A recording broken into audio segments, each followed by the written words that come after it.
and he's really weak and that. I don't know what's He's up not with him. giving him much to go on. Right. Sure. So the American doctor, right? Yeah. He goes, yeah, what you want to do? And it's all breaking up, right? Yeah. He goes, what you got to do? You got to,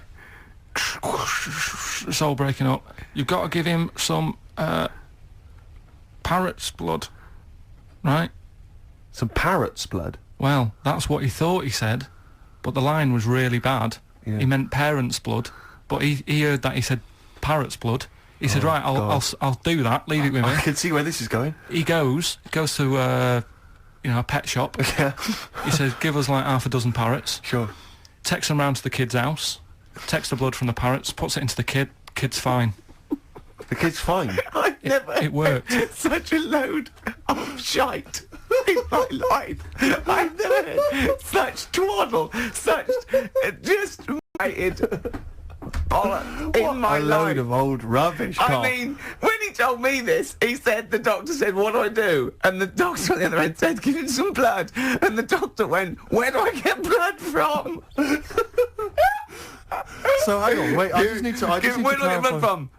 Give him some parents' blood. Give him some parents' blood. Give him some parents' blood. Yeah. But hang on, I just need to know where you Sorry, read this. Carl. Where was this? Where did you I read stitched this? you up. You know when he said, so do you believe it? I went, tell it to Steve. He went, do you believe it? I went, tell it to Steve. Carl. where did you read it? That was on the internet. What? About Where is it on the illnesses. internet? I'm always looking at stuff. I was looking at stuff this morning because of Yoragella last night. eating all that funny food and that, and also they all got a bit scared last night, didn't they, with a snake? I didn't see that. So is this I'm a Celebrity, Get Me Out of Here? Yeah, he got all worried about a snake getting on the and stuff. Yeah.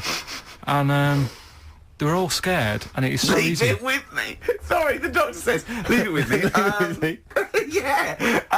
Leave it with me. Well, they were all scared because there's a snake, and it's so easy to find stuff out. Before they, where are they? Where is this jungle?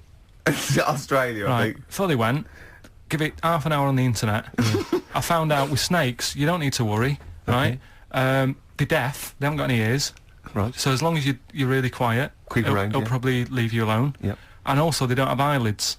Uh-huh. So they were suggesting if one's coming towards you, just like kick sand in its eyes because it can't blink, and it leaves it a bit like annoyed, and it wanders off. But they didn't do any research before they went. Yeah. And that's I think your knowledge would hold you in good stead. I don't think you need to know any more than you know. Well, we're going to come back to that because he also explained to me where a saying comes from that I want you to be part of. But and also we should mention as well, Carl, you've come up with a competition. Is this right? brilliant competition. television. Is this an idea you've come up with? Yeah. Carl, I'm so looking forward to So it. I mean, I'm looking forward to it. Continuing our exposure of myths and legends of Rockford Tale, we exposed that myth that some maybe older rockers have had it, and they've got they were never any good. And the kids today, I don't want to hear that. people like Rod Stewart. Rod Stewart's a great artist. Let's He's a slightly laughable man, but a great artist. let's go back to when he was rocking. When he cut the mustard. Yeah.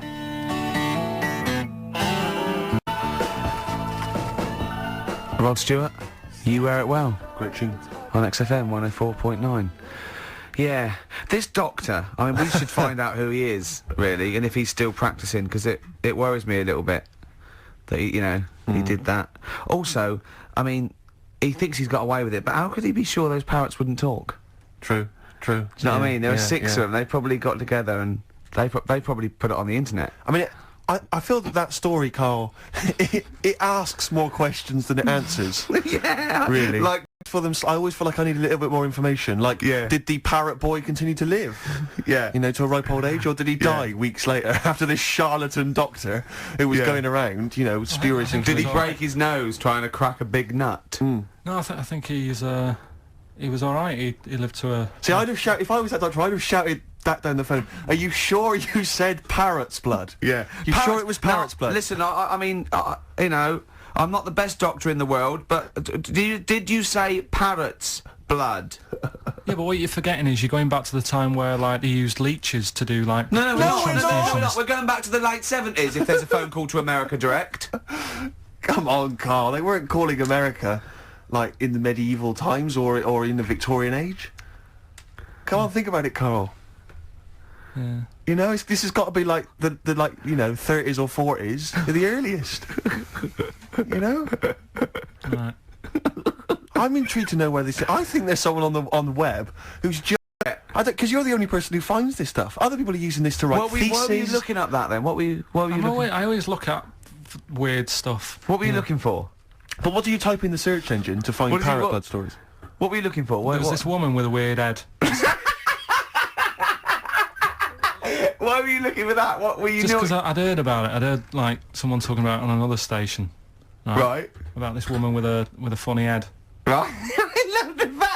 I love the fact you're intrigued with these things. You go in the basement of Waterstones or Dillon's or somewhere, and there's these medical books that you'll love them, mate. Yeah, but this is free on the internet, isn't it? It's all there. Yeah. So what you typed in? Weird head woman or? I think I put a bit lady with head. Yeah. Weird people or something I put in. Sure. Yeah. Did you come up? Yeah. 7,000 hits, Carl Pilkington. But it's all there, isn't it? It's interesting. The one that I was telling you before about, the what's the name? The lost postcard that's just turned up. Some woman sent a postcard years and years ago to a niece or something, right? Yeah. And her niece was like 3 years old back then. And just now, like I think like yesterday or the day before, it turned up. The postcard turned up 74 years late.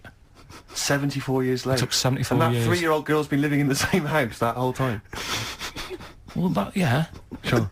There's not weird You see what I mean? There's always a question you can ask to just scratch the credibility of these stories. Yeah. There's always, it's like the apocryphal tale. Was this the slugs? Was this those slugs from last week? Yeah, well, they're holding back because they're slow. Because the postman slug is useless. His round takes him 74 years. Then he's got to go back to the beginning. He's got 74 years, and they can't carry the bag. That's where they go. That's why they turn to glue. That's why they turn to glue. Oh. It's pitiful. It is pitiful. So you don't believe that someone sent a postcard years ago and somehow it's been stuck in the bottom of a post bag or something and it's only just... Stuck in the bottom of a post bag? Yeah. That means that there's like a 95-year-old postman who's still wandering around. The difference on the charges? Because presumably...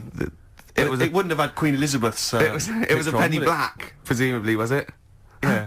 What would be on the stamp? It would have been invalid, surely. I don't know. See, these are the questions you should ask yourself. Because if it's the postman's fault, the post office can't turn around. Who was only 3 at the time himself, wasn't he? He was No, he is dead. Yeah, he'll be well and truly dead now. Yeah. But the fact is that the post office made an error, right? They lost this letter. Sure. Mm. It's only just turned up. They can't turn around and say, sorry about this, I hope it isn't urgent. It's turned up 74 years late, and by the way, you owe us 25 pence. Yeah. Yeah. They wouldn't do that, would they? That's true, that's true. So that's true. You're asking questions, though, you see? That's true, you see? So, you're interested in, like, where sayings come from as well, aren't you? Because you told me one in the week, I don't know if Steve's aware of that. Do you want to tell Steve this one? What's this a saying? Can we do this quiz? We'll do the quiz later. I know you're excited about the quiz. Let's do that later, but what is the saying? Chucking a baby out with the bathwater. Yeah. Have you heard that phrase? Don't throw the baby out with the bathwater. Well, yeah. Yeah. Right. How would you use that? Well, how would I use that? Don't throw the baby out with the bathwater. I suppose if you've been discussing something, you've come up with some plans, but you're slightly worried, and you might abandon the whole plan, whereas there might be some ideas in there which are still worth retaining. Exactly. So you don't want to throw the baby out with the bathwater. There might be something you can just change, and you don't want to. Yeah. There might be a few ideas you can salvage from an otherwise worthless one. Well, the saying, right, comes from like years ago again. Mm-hmm. And pre or post phone. And ages and ages ago, when like the bloke worked in the house, he was like the coal man, and then you had like no way, it's important. Then like the mum is like she stays at home making the dinner, looking after the kids. Yep. And you've got like the little kid who's just growing up, just messing about and stuff. So what happens is, back then they didn't have like fresh flowing warm water every day. So like one full big bath of fresh water. So they'd fill up the bath, right? And then the dad would come home and he'd say, I've had I had a tough day at work and that down the pit. And his wife would say, it's all right, I'm putting the dinner on. You're going to have a nice warm bath. So because he gets the bath first. Because he gets the bath first because he's the grafter. And he's covered in coal. He's covered in coal, so the water's like minging by the time he's finished. Yeah. Right? And then the wife says, after all my cleaning the house and doing the cooking, I'm a bit sweaty now. She's covered in dust and grime. She has the next one. I'll have a bath, right? At the end of the line, there's a little baby. It's been playing out all day. Also got like little grubby knees and stuff. Needs to have a bath. Yeah. It goes in the bath, right? But because the water's so dirty, Sure. they go and empty the water out of the window. Can't see the baby in it. Chucking the baby out with the bath water. That's where it comes from. I don't know what to say, Steve. Because I've heard this. I'm just. What do you think, Steve? Steve. So that's sort of. I mean, that doesn't explain. Where do you why, start? Well, You're struggling, aren't you? You're struggling where to Well, start. firstly, I can't see how we've now applied this to I've the been thinking example of this. that I I've been thinking of this for days, Steve. Waiting for you to hear this one. These coal mining parents deeply Yeah. negligent. Yeah, I love They've the left fact their that baby in the bath, unattended. That's the way round to do it. The one covered in coal. Yeah. You go first. Sure. You go first. Don't wash the baby and then get in that. Yeah. You one covered in coal goes first. Yeah. That's the best idea. Yeah. Second most dirty one goes second, and then the clean little baby. Yeah. I think we should do him last because he's done nothing towards this family. But more than that, Rick, leave him to his own devices. Yeah. Jack, I'm just going to throw the water out. Yeah. In the bath. Don't check first. Have you checked that the baby's not in there? Don't No, check, I'm not don't even going to waste bother. my time You'd checking. see it, you'd see it. I'd be able to see a You'd baby. see a baby in if there. a baby was in here, Yeah. I'd be able to see it. I'm just going to throw it out. Yeah, I'm not even going to look, to be honest, Jack. Not We've all even had our gonna look, bath. yeah. If the baby's in there, Yeah. then it should be Be making careful, itself Jack. sick. We have lost 3 children this way. Don't worry. Where did you read that? With the acid. Right, tell the other story that you totally believe this as a true story, don't you? The fella with the being killed. Right, do you know how the other week we were talking about some fella who had his head cut off, and he said, when my head goes into the basket, I'm going to blink a lot, see how many times I can blink. But if you remember, when Carl first told me that, it was, I think it was Simon or, Nick that pointed out, he goes, no, that's not quite right, Carl. Carl told me it, that he had his head cut off, and when his head was in the basket, it looked up and said, count how many times I blinked. Yeah, but he sure. believed that as well. Yeah, yeah, so yeah, he was yeah, happy, he was happy with that. Sure. Do you know what I Sorry, mean? so yeah, Go on. a couple of weeks ago there was a guy, he had his head cut off, and before he had it off, he'd said, I'm going to blink to show that there's life after death, and he he'd done he it. did 32 blinks, Yeah, right? sure. So, you two were sort of putting that down the other Yeah, week. we were sceptical of that. So, I looked again On the at internet? at some other website. Yeah. And there's a guy... Sorry, it's the website, just to clarify, the website is the place where you bought that property on the moon, didn't you? Because it was a bargain. Right, so, this guy... Finger zumped. when this world ends, I've Yeah. got somewhere to go, Yeah. alright? And I know you'll be calling me up, saying, oh, can I come with you? Haven't I you go, got, no, like, 'cause it 2 doesn't square exist, does it? foot? No, I've got acres. You're going to have I've to got about- stand deadly still on the moon in your 2 square foot. I've got about There's 20 no place acres. for Suzanne, it'll just Yeah. be you. I'm off, love. It's all those people with big heads and web feet that've been buying it all these years. Well, listen, right? Go on. Anyway, Play a record, tell us the story after it. We've been chatting for far sorry, too long Carl. No, let's play a here. record. Play a tune, we'll come back with What this. do you wanna What's play? this, another ghost story? Let's play one of my favourite songs of all time. 'Cause I'm going on holiday and getting into a lovely serene mood. Sorrento is probably from that. It's Neil Young, After the Gold Rush. Beautiful. Still to come, that competition as well. Look forward to that. Carl's quiz. Yeah. What an amazing track Beautiful that is. tune, yeah. Neil Young, Dynamite. After the Gold Rush. So go on, Carl. Sorry. Go on, Carl. So take us back a few steps, Carl. What's the story? right, so I did some research, right? Let's just recap again. There was a guy you read about who had his head chopped off. He was guillotined. Yeah. He had said to the people around him, Count my I am going blinks. to blink once I've had my head cut off to continue to work after, Yeah. Yeah. death. Okay, so yeah, we queried that. So you weren't having any of it? Well, no, possibly for a few seconds till the oxygen stops being fed to the cells because the blood has drained away. But, you know, nothing spectacular. So Right, go on. well, along the similar sort of lines, right? This is quite a few years ago. This fella sort of upset the royal family doing something, right? So they said that this isn't It good. wasn't Ben Outman at that Jubilee thing, was it? I can't remember what it was, and they said, right, That was terrible. we're gonna cut your head off. You know, you gotta show people that you can't be doing what you've been doing. What was this, the 1970s? When you say a couple of years ago, you mean maybe sort of... Was it the olden days when the Ages. phones weren't very good? Ages ago. Yeah. Ages ago, sure. So yeah, fair enough. Yeah. So Very philosophical. Yeah, imagine that when you wasn't here Could cut your head off. This Yeah, was fair enough. literally ages ago. Yeah, exactly. Yeah, go Simon on. Sharma's History of Britain. Yeah, yeah. Oh, So- and even before that, which is yonks before, when it was all mental and different. Sorry, Carl, go on. So he's having his head... well, he's kind of got it into his head now that I'm not going to have my head much longer. Sure. So he said, let's make use of this. Yeah. He said, I wonder how long, like, the body can stay alive without my head on it, right? So they were like, oh, I don't know. So, Hoover.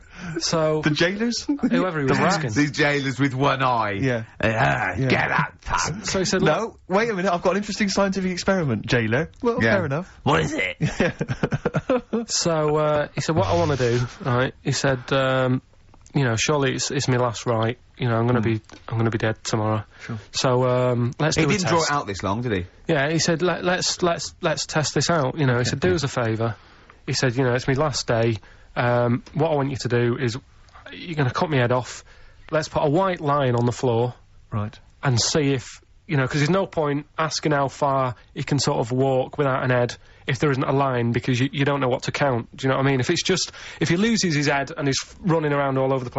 Yeah. So they said, let's make a white line. Sure. Yeah. Who said And- this? He did or they did? I think they started to join in with him and saying, well, let's make this a... you know. You're guessing. Go on. So, They got Norris McWhirter down. The Guinness people. Oh. Yeah. so they said, let's get this white line. Yeah. And, Dedication's all he needs. we'll do this tomorrow. And he said, alright then, I'll see you in the morning. So we go, I'll see you in the morning. Night night, sleep tight. Bye bye. I love the fact that Carl knows exactly what was said. Yeah. Oh, that's beautiful. Yeah, he doesn't know the story Yeah. or what order it is in Yeah, or when but it he was. knows exactly what or was who said. said what, but he knows the intricacies. Alright then, see you in the morning. Bye, little kissy kissy kissy. Oh, I'm not like that. Oh, you joker. Don't let the bed bugs bite. Yeah, anyway. so he gets up, Do you want a paper tomorrow? No, I'm alright. Go on. he gets up, and they say, right, you know, today's the day and that. And he said, well, you know, I've got used to the idea. So here's a white line for you. Got used to the idea. Go on. So they go, right, you ready then? Off. And the body walked 32 steps without a head. Wow. 32 steps. Incredible. And that's the lesson, really. Did it get as far as it walked along the white line, did it? Yeah, it stayed along the white line, did 32 steps, and then started to stumble a bit, and it just fell over. yeah. But, you know, it was a test that your body can still keep alive for a little bit Yeah. when you've lost your head. Absolute twaddle. Absolute twaddle. What do you reckon you can do then without an head? How many steps? Nothing. There'd be muscular spasm, right? Yeah. It would twitch a bit. It would, yeah. You could not distinctly take 32 steps. The body well, don't... Yeah. Is the doctor still on the line? Yeah. The fella that bought 6 parrots. Yeah. And, you know, you could Incredible. have got 32 steps. Right, so A you don't beheaded believe man that. doing a bit of line dancing. Right, you don't believe that, but something that you do believe that a cockroach can live a week without an head. It can. Slightly... Why? Wow, insect to human is what I'm thinking. Yeah, that well, difference. there's not that much difference in Well, of some course there insects. Do you know that a snake has a heart and lungs and kidneys and stuff? Go on. No, well, I'm just saying. So You're making out as if like they're a totally different like being. species. I am making that up. I mean, call me Rick, old-fashioned. Do you know what you're talking about, mate? I don't want you embarrassing yourself, Rick. Yeah, I am suggesting they're totally different beings. Yeah, that is. Yeah. Now, Carl, the cockroach is very. You've got another hour. Have you got Well, anything at all? I've got that feature Educating Ricky, which is a bit of a play on words as well. Right? Do you know the film, Steve? Educating Rita. Yeah. I see what you've done. I see what you've done. Go I'm on. doing that, and I teach Ricky stuff. What do you teach me, Carl? Well, I've got a few different topics. Go on. Do you know, like how you taught me about Hitler and Che Guevara and Winston Churchill? Mm-hmm. I'm going to come in with topics every week, and this week I've got Ghosts? No, hanging bacon is one of the topics. So that All the titles. Francis Bacon. No, all the titles are sort of named to sort of tease you and get you more interested in it. hanging bacon. Well, you've certainly intrigued Go me. on. What's another title one? Hairy Chinese kid. I'm gonna go for that one. If there was a university degree Yeah, with that yeah. title, Yeah, no, I'm gonna go for hairy Chinese kid. And I the think. final one, Yeah. Alien gives man a beard. Right. alien gives man a beard. I am gonna burst. Right, listen, Carl, you've got to tell me. Right, first, right, let's do it in No, reverse we're order. not going to do it now anyway. What do you mean? We've got to do it now. I mean, this is the first interesting thing you've said in an hour. Okay, the listeners have just been subjected to rubbish and mistakes and everything for the last 6 months. Please, we've got to do Alien Gives Man a Beard. What is that? Tell us that. Right. Sorry, this is just you telling me something, is it? This feature is you telling me something. I'm teaching you something. Playing it now. We're already into this feature. Well into this feature, are we? Yeah, I suppose we are, yeah. Should there not be a jingle or something? Yeah, can we have a Well, there's jingle? no point, because look, I come up with ideas and you dismiss them straight away, so I'm not wasting my time making stuff. Right. If you don't like well, okay, let's play Educating Ricky. Right. Brilliant. Go. Right. so- Ding-a-ling-a-ling-a-ling-a-ling. Educating Ricky. Right, what we going for then? Hanging the bacon, airy Chinese kid, alien gives man a beard. I think Alien gives man a beard. I'd like We're all to do excited that. about it. Right, there's this fellow, I think it happened in America, and he saw a bright light in the sky. And God, if you're bored. he stood there. This is a true story, is it? Yeah. He stood there Yes, of course it isn't, Steve. and he saw this bright light and it came closer and closer and it was a UFO, right? Yep. And he looked at it and it disappeared, right? And he gets back in his car He looks in the mirror. and he looks in the mirror. Yep. He's only got a beard. He hasn't. You sure it wasn't someone else who got in the car? What? And it turned out Yeah. he got home and said to his wife or his girlfriend, it's a bit weird. So I just got out of the car to look at a bright light, and I got back in the car and I grew a beard, and she said, never mind your beard, where have you been for 3 days? And what had happened is, He passed out because he was pissed. no, the UFO had taken him for 3 days, Yeah. but he'd only thought that he'd only looked at it and it went away. Yeah. But what had happened is, he yeah. took him and Yeah. he grew a beard because he hasn't had a shave. Right, okay. I mean, was Will Smith or Tommy Lee Jones anything to do with this at all? Did you see this on a video maybe and thought it was an educational film? No, it's from a book that some kind person sent in to me. Here. Can I just ask again? Just again. I'm just throwing this right back at you.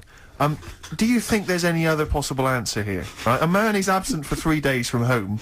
He's grown the a length beard. of time that it could take to grow a beard. Hadn't actually seen a bright light in the sky. What if he he'd was been lying? What if drunk? he was lying? He'd got knocked unconscious. He'd had a car crash. Just any number lying. of other No, things. just lying. Or he was just lying. Yeah, he'd been on a bender, getting pissed for 3 Yeah, days and that with was his his mates. excuse to his wife. And they went, what are you gonna, Dennis, what are you gonna tell your wife? Well, wait a minute. Wait a minute.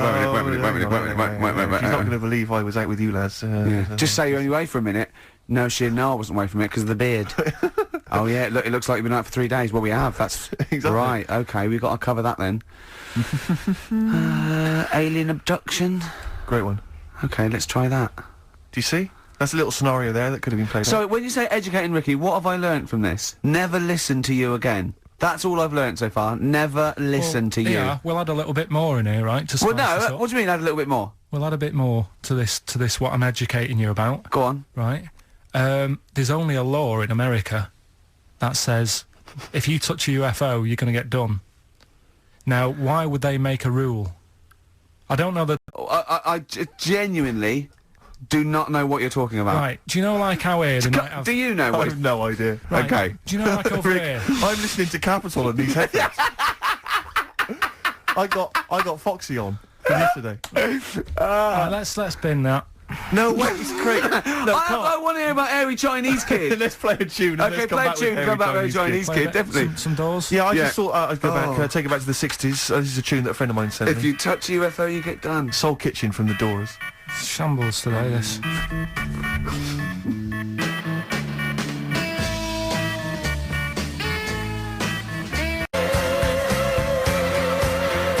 David Bowie, Slow Burn, yeah. Quite a Eno trilogy Yeah, feel not bad about at it. all, yeah. Lodger Is it and a sort new of tune? low type, yeah. But, yeah. Enjoyable. Now, okay. That's stressful, isn't it? I think we've got things working now. We've had people coming in and out, just shaking their head going, shouldn't have bought that desk. But, You notice how I'm it took sorry. about What? 25 minutes for them to come down as well, though? Do you feel like we're maybe quite low in the pecking order in the building? Definitely. You know, it's like Capital First, Capital Gold. They can shoot off to other sort of pirate stations. Yeah. People's car radios, then they come back here. Oh dear.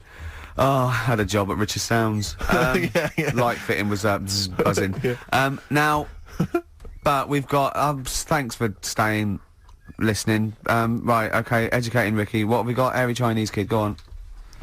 Right, yeah. This is the. I didn't want to do this What do you mean you didn't want to do it? Well, I wanted to give you 3, and I gave you one. It was like the alien man gets a beard or whatever. Yeah, And- which was total rubbish, so this one should be better, maybe. Hairy Chinese kid. Right, well, we've talked about hairy people in the past.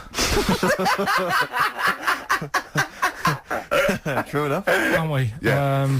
You know, the little kids who grew up in woods and hung around with wolves and that. Yeah, again, you're confusing it. Yeah, they're not... there were some people that were born... who were brought up with wolves. You just put that together in your Homer Simpson type mind. Right, well, this is like a sort of close to that sort of story. Yeah. But the weird thing is, right, Chinese people aren't that hairy as a nation. No, seriously, that's a well-known fact. They don't have that much body hair and stuff. Okay. So this little kid who was born over there, he was like covered in stuff. Was he? And it was only his nose that wasn't hairy. The rest of his body was caked in hair, right?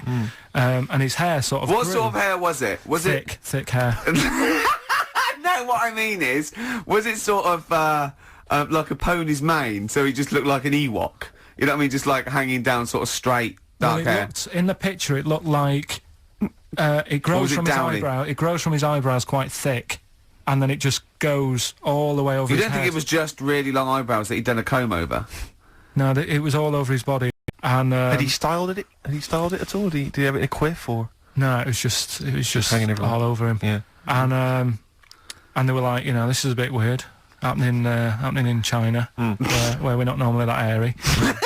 That was the scientist speaking there. Yeah. And the local press and that were getting him down, calling him Monkey Boy and all this. Oh, And thinking Chinese press. but the doctor, Yeah. Oh. They're cruel, aren't they? the It's like doctor, those game shows. well, That's Japanese, isn't it? Yeah. That's all that. Yeah. and the doctor said, I was talking through all that time while we were just like talking to each other then. Because I turned round and I still saw he was talking. Go So on. anyway, the local press came in to see the hairy boy, the monkey yeah, boy. and they were like being tight, taking the mickey out of him, and the doctor said Throwing him nuts. he's only hairy. Said he's a healthy young kid. The only faults he's got is he's got a little bit of eczema and a boil. And he said everybody should just treat him the same, and I think he grew up a healthy kid. Yeah, so that's That's not a story. why. But I've got nothing. I don't know what to say to that. So someone in China was born slightly hairier than the rest, and he was normal apart from eczema and a boil. That to me isn't a story. But if it is, I've got a million. I mean, it's sort of like bloke from Manchester went a bit bolder than the rest, got a job on radio. He was normal. I mean, that's not a story, is it? Some great adverts there on XFM I enjoyed 104.9. Absolutely.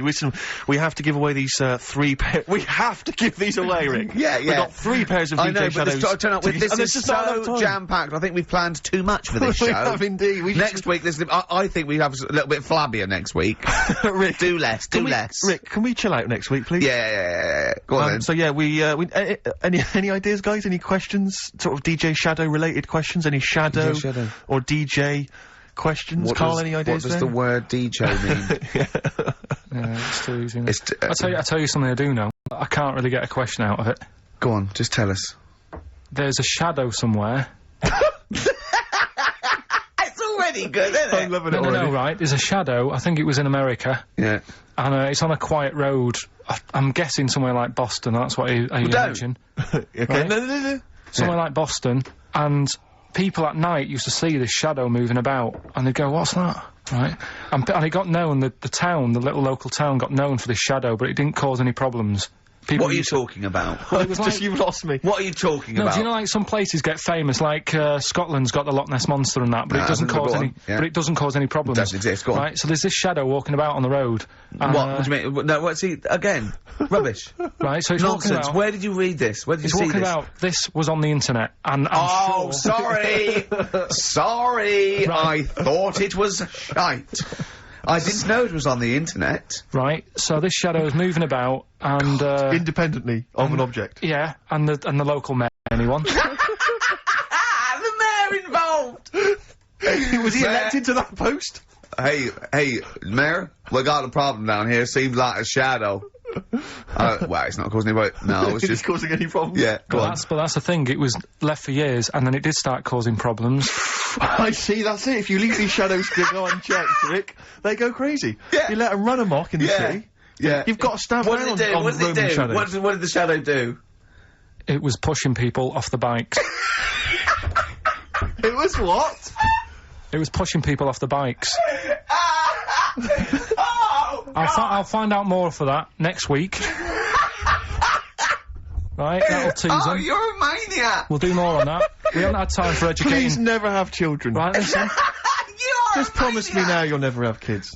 We haven't got time now Okay, for- listen, alright, DJ Shadow, have we got time for these to give these tickets away? Yeah, if they just call up, we'll... No, I'll tell you what, I've got a question, right? Go on. Where does Carl think this may have taken place? This evil shadow has been running amok. Let us know. The number, Carl? Good question. 08700 800 1234. So, Excellent. but that's it. We are actually out of time. We are indeed. now. Have I got time for a song for the ladies? It's a bit tight. I was Why? told to finish It's now. 5:02. I know, but we've got to get finished early today. So Why? just because we have, and we're wasting more time talking about why we have to. Oh, this is pathetic. So they call up. Where did they see the ghost? Yeah. And you've got to pick the tickets up from reception. You can go tonight, see DJ Shadow. That's Shoddy. it. This Right? is shoddy. Right. See you then. Lobe of this. Yeah, get a lobe of this, yeah. Well, that's a story about a girl who she was deaf, right, for 4 years, and it happened quite a bit back this. What year? Or was it... About- I think it was ages ago, was it? About yeah, quite a bit back. She was deaf for about 4 years, having an argument with her mum, it said, which I didn't quite understand, because I don't know how they do that. Yeah. But she was having an argument against a wall, and she banged her head, and her hearing came back. Okay. Was she wearing a Walkman? And it fell out? And she'd realised, well, oh, that's There's why. no explanation. There's no explanation. Well, why is that teaching me something then? Right, so I knew you'd say this, right? So I thought, right, I'll stick something on it. Do you know that bees are deaf? No! No, you can't just... No! No. If No. you ask someone something they don't know the answer to, they don't tell you something else. Just, I'll tell you something else then. I can't answer that, I'll tell you something else. Imagine that. If you asked a teacher. Look, how do birds fly? Wow, if you're gonna do that. Tallest building is... I mean, what? Well, That was the equivalent, Carl, of running away when we asked you a question. Yeah, the intellectual equivalent. Look over there, there's a monster. Yeah. Listen, what do you mean? What she... Okay, so... Oh. So her There's hearing no came back. explanation. There's no explanation. Or you don't know. well, there isn't one, is there, really? It's a bit What, weird. did But the doctors... only- did- No, I think they just said, oh, that's good. But, so again, I don't... Where did this information... Is that... If you read this on Is the net, that is that it? all they put on There the was net? once a deaf woman who hit her head and she And her could hear. hearing came back. It was bizarre things about being deaf. Was there and- three, Oh, like... yeah. Was there I've sort got of- that book, yeah, it's a good book, that. Was there three Yeah. more pages you just couldn't be bothered to read on? Yeah. No, it was just a little bit, and it Was there a said- little picture, a cartoon picture? No pictures, I just And we read going, it. ow! Look, Ow, if you I don't can want to hear. know, if you don't want to learn, you know. Yeah. Okay, it's not his fault. Let me have It's Not His Fault. You've got to save this. This has got to teach me something. It'll be an interesting story. Right, it's not his vault. This fella, Yeah. What year? Ages ago? Olden times? I'd say in the 70s, Okay. Would you? Any evidence for that? and Does he wear flares in the story? Right. Is that your Sure. reason? no, it's a bit like Yuri Geller, this fella, right, where Oh, yeah. he's electric, He's electric. and if he walks past the telly would fizz. Uh-huh. If he walked past the radio, it all goes like that. Oh. His hair stuck up all... He'd be having a bath, and everything would be alright, and then the power would sort of switch on in his body, and the electric in his body made him jump out of the bath. So... What do you mean so? What is that so? What does that so mean? You've given us nothing. You've given us nothing. You'd have to at least give us the scientific explanation. Yeah. Electric eels have 400 volts in them. Oh, is this the running away again? What was that one called? Yeah, but but It's not his vault. But there's a reason that not his fault. It's not his fault. I thought it was going to be something about keeping it in a safe. I think we should do these the other way round. I It's think you not should his tell us fault. the story and then we'll hear the pun. It's not his fault. It's not his fault. Right, let's leave it. Play a tune. Forget it. Educating Ricky. Doing it. We're not doing it. No, we are. Oh. But I'll tell you what. what though? Genius. Talking about ghosts and that. Do you know how I'm into them? Yeah. Right. How weird do you think this is? Right. No, go on. Go on. Right. It's this woman. I don't even know if it's ghost really. It's just a bit weird. Sure. Yeah. Sure. There's this woman, and she's not a woman. She's a kid. Sure. Okay. Sure. She's walking down like a street in her area. It's a nice day and everything. Everything's normal. She's walking down, and a woman comes up cycling past. Right. The woman on the bike looks at the kid, absolutely terrified. Right. Got a really scary face on her. Yeah. The kid's thinking, why is she doing that? Yeah. Right. So anyway, she thinks nothing of it. Goes, I think she was playing in the park or whatever. Goes and has a nice day. About 15 years later. Oh right, yeah. She's, I don't know, I think she was going to work, right, on a bike. She was riding her own bike. Riding her own bike, cycling down the road. Oh, yeah. Looks at the kid. That's the thing that happened, like, 15, 20 years ago. Right. It's her on the bike looking at her as a kid. Right. What Not another child. No. So Right. it's her, she's seen herself. I mean, I don't know where to start. Firstly, where's this information come from? But I mean, why do you ever? I mean, I don't know what part of that you think can be true. I mean, honest. I'm speechless. I don't know what to say. What are you talking about? Bit weird though, isn't it? But it's not true. It didn't happen. Nothing happened like that. She said it did. Well, Who? she's Who? wrong. She said she saw herself. She saw herself as a kid, didn't she? Did she carry on riding And as an past? adult when she was a kid. Did she stop and talk to herself, or did she ride on by and think that's a bit weird? There's me as an 8-year-old. I won't stop. I'll be late for work. yeah. If I'm late again, the boss said he'd be in trouble. Yeah. Oh. Well, And where is this information? Did it happen to someone you know? No. You overheard it on the bus. No, it was in the 14 Times. Ah, right. Well, Okay. that's the answer. Good. We've Okay. got to the bottom of that. Right, good. Brilliant. Now, what do you make of David Blunkett accusing... That was right. We have sort of talked about it, and you weren't having any of it at the time. What? This next bit of science I'm telling you about. Go on then. Right. Remember when I told you about a lad? He was living at home with his mum and dad. Right. Everything's normal life. Go to school, that sort of thing. Yeah. Then I think his mum and dad had an argument, and it kicked off a bit, and he thought, I'm sick of this. It's happening all the time now. They kept having arguments, so the kid ran off into the woods. Mm-hmm. Oh. Yeah. Right. God. Now he left. He went and ran in the woods, and he ended up living with some monkeys. Right. Right. And he thought, this isn't a bad life. There's no arguments going on. Sure. He was getting on with them. And the weird He loved thing bananas. is, this is where the science bit comes in. Oh, Sure. He grew a load of hair on his body. That's not true. It's not true. It is true. It's an acquired characteristic. I bet someone will back me up on this. But no, you can't. You can't grow hair like that. The erectile tissue might, they won't fall out as much. That would, but you don't actually grow a big mane if you're cold and you're a human. Well, he did. This lad did. I know it sounds a bit strange and that, but he was living with the monkeys, and because it was cold, his body reacted to it. Listen. He was no hairier than he would have been if he was walking around naked on a cold day, with or without living with monkeys. The fact that he was living with monkeys makes no difference. No, I know, but I'm trying to get, picture it in your head what it's like. Although Mickey Dolenz was always pretty hairy. Right? So he was living with them, and he went into town or something one day to get some food, and the people there were like, hang on a minute, that isn't a monkey. He went in naked.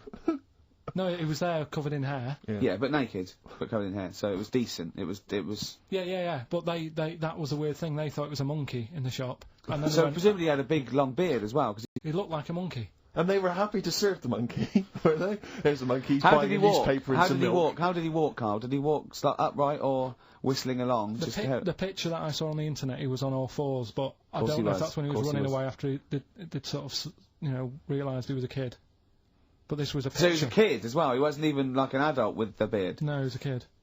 Brilliant. And The beard kicked in a little bit. So earlier. listen, so the people caught him. You're an idiot. The people caught him. Yeah. Shaved him. Right. Got it all off. Didn't grow back again. Right. It You're grew. an idiot. Well, like I say, people will have heard this story or read about it. You're an and idiot. And they'll email in. They don't let me down. And they'll agree that you're an idiot. No, they'll have seen the story. You're an idiot. So that's a little bit of science. You're an idiot. Weird thing is, right? Looking around in the week at weird stuff on the internet. Yeah. There's this woman who's got a big head, Oh, yeah. and she was fed up with it because when she was walking down the street, it up, Right. right? She couldn't hold it up. Oh God. Okay, shut up. So She when couldn't hold it up. when she was walking, her eyes were hurting because she had to sort of look up all the time because her head was that heavy. Her chin was sort of balanced on her chest. Right. And she'd have to peek up, yeah. So she goes to the doctors, and this was after years and years, and said, I thought I could put up with it, but I can't. It's hurting How my big eyes. was her head? It's I big, think Rich. I don't know if it was like big because there wasn't a picture. I don't know if it was just big or a lot of bone, so it was heavy. Very heavy. Right, like the Elephant Man, just So outcrops. yeah, right. So the doctor said, we can sort that out, but we'll have to take your head off. Right. Okay, No, okay, but so listen keep to going. this, Okay, listen. keep going. Because what you don't seem to understand is I have the same reaction to you when I see it. Yeah. What? Right. You're quizzical yourself. So I looked suspicious. at it, they took her head off, chipped away a bit of the bone, made her head lighter, put it back on.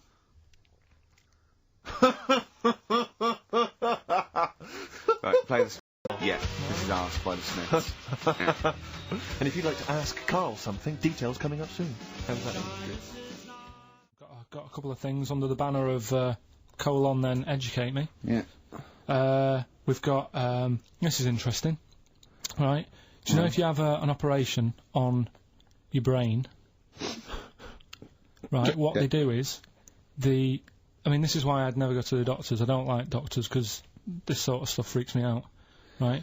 They can operate on your brain, and what they do is they put you to sleep first, cut your brain case open, Your skull, yeah. The brain case. Yeah, yeah.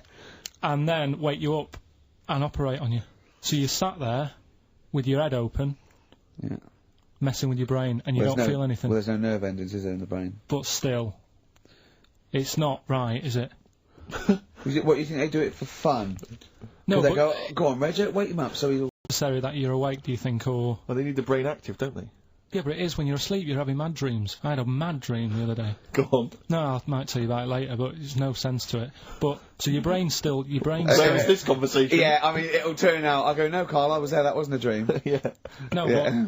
but... So, if I had an operation... On your brain, heaven forbid. Well, operation anywhere, I'd like to sort of think, well, I'll have an injection, I'll go asleep, but when I wake up, it'll all be sorted. Yeah. Yeah. The fact that Your brain case is open. and they wake you up and you think, oh, is it all done? They say, well, have a look in the mirror. And your brain... See, I don't think they do that. I don't think they try and frighten you when you're doing an operation. Yeah, I don't think that you go about your business and they sort of follow you around, dabbling. Yeah. No, but it's almost like they are having a bit of a laugh with you. Right, well, I'd just like to say now that they don't. Anyone who's going in for an operation on their head, do not ever listen to anything But Carl says. why have you got to be awake? Because you'll be bored anyway, you'll be sat there. They'll Well, be they messing give you a about. telephone directory look, and they say, look how many Macs are in there. And, time flies when you're counting that sort of thing. No, but do you know, like, when you... What are you telling me? What are you I'm just asking saying me? how weird it is. It's weird, isn't it? It's like, do you know when you go for a haircut, right? It's a bit embarrassing. Well, I don't anymore, but when you go for a haircut, it used to be When you go for a haircut. It used to be a bit embarrassing when, like, they'd wet your hair and they'd make you have that sort of Hitler cut because your hair's wet, and I used to hate it, and I think, do you have to do that? Do you know what I mean? You know It's what I mean, similar. don't It's you? very similar to open skull No, surgery. but what I'm yeah. saying is, it's almost like barbers like to do that to make you look daft and feel daft for a bit, and there's women coming in and out, and you're sat there with a daft haircut. Yeah. And this is what that reminds me of. Do you think they do it in a shop window? This brain operation? I'm just saying, it's a bit Do you weird. think they do it? Why are we doing it in John Lewis's? Just so more I people love can the idea that that's what doctors are doing. Let's make this guy look a bit stupid. Yeah. Open his brain Look case. at the twatty look from his brain out of his head. Take a Polaroid. Reg, take Yeah, a take a Polaroid. Polaroid. Look at him. Look put it on the net. at his face. Right, right. Clock his face when I give him the mirror. Nose and glasses Sorry, on. did you teach me something then? Was Well, that I've educational? taught you that your brain case can be open with your awake, and you just sat there sort of letting them get on with it. Brilliant. I've learnt that. I'll never forget that. Right, go on. Anything else? You'll love... Let's play a song, because the next one is amazing. What? Even more amazing than that? Yeah. Play a song? Yeah, bit of Bowie. No email still, by the way. No, I don't think it's working. It's not working today. Lady so Stardust. we'll have to do a phone-in for Rockbusters. Off the Ziggy Stardust album. Alright. Old woman, about 70 years old. Yeah. She's normally fit and healthy and stuff, nothing wrong with her, she's having a good life. And one day, she goes for a check to the doctors, just to check herself out, 'cause she's getting on a bit. Yeah. Says, take your clothes off and that. So she does, and checks her out, says, yeah, you're looking good, you're looking good. Turn round, he said, oh God. He said, you got a tumour on your buttock. Right? So she goes, oh. They go, yeah, we could book you in for an operation, it's best if we remove this. Books her in for an operation. Operation day comes, strip her down and that, they're all stood round, the doctors, start to operate. It only turns out it's a pork chop that she sat on 5 years earlier, and it had stuck to her buttock. Right, Carl. I can forward you. I'm not. Right. No, listen. Serious. Right, okay, Carl. I'm telling you now. I'm leaving. I'm never doing this show again. No, I'm serious. Honestly. You're talking. I've never had such. You are. Play a record. Play a record. I couldn't believe it. What do you mean you can't believe it? Stop the record. Stop the record. Stop the record. Right, okay. Right, what do you mean you couldn't believe it? No, when I read it, I said, I've got to tell Richard. This woman had a pork chop stuck to her arse for 5 years, you mental case. Of course she didn't.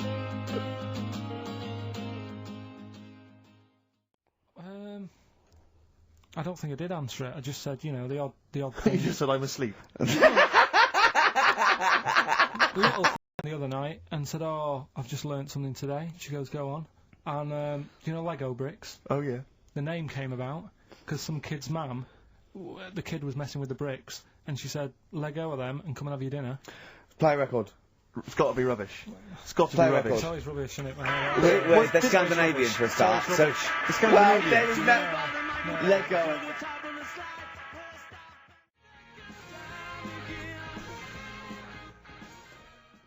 Interesting. Thanks for that. Whereas Lego was Yes. invented when a mother had sent someone to get some, though there's no name for them. She went, can you go and get some? There was a gap. He went, oh yeah, I'll go and get some, because they weren't called anything. Brought them back, started playing with her.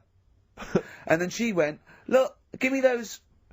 He went, no. She went, Lego, you idiot. Yeah, the actual explanation, various people have emailed us in or phoned in now. The company was set up in 1934. It's a Danish company, obviously. Yeah. Lego comes from the Danish words leg got, which means play well, and it was later discovered that it was also a Latin phrase. Yeah. Didn't they? I mean, whatever. Do you know what I mean? Why? What's the matter with you? What's the matter with you today? I'm just saying. What, you're fed up with people, taking issue with some of the stupid things you say? Lego was invented by a mother going, let go of that. What are we going to do with all the buildings? The earth might collapse. What do you expect people to say? Well, even our listeners know you're talking rubbish. And some of those aren't allowed to wear socks. I mean... Listen, right, last week... An idea. I can see it in your eyes. He's got a brilliant idea. Wait for it. Go on. No. It's something... When I was looking on the web, found something out. Go on. It's a story about a woman who had a baby. Who had a baby. What are you talking about? What?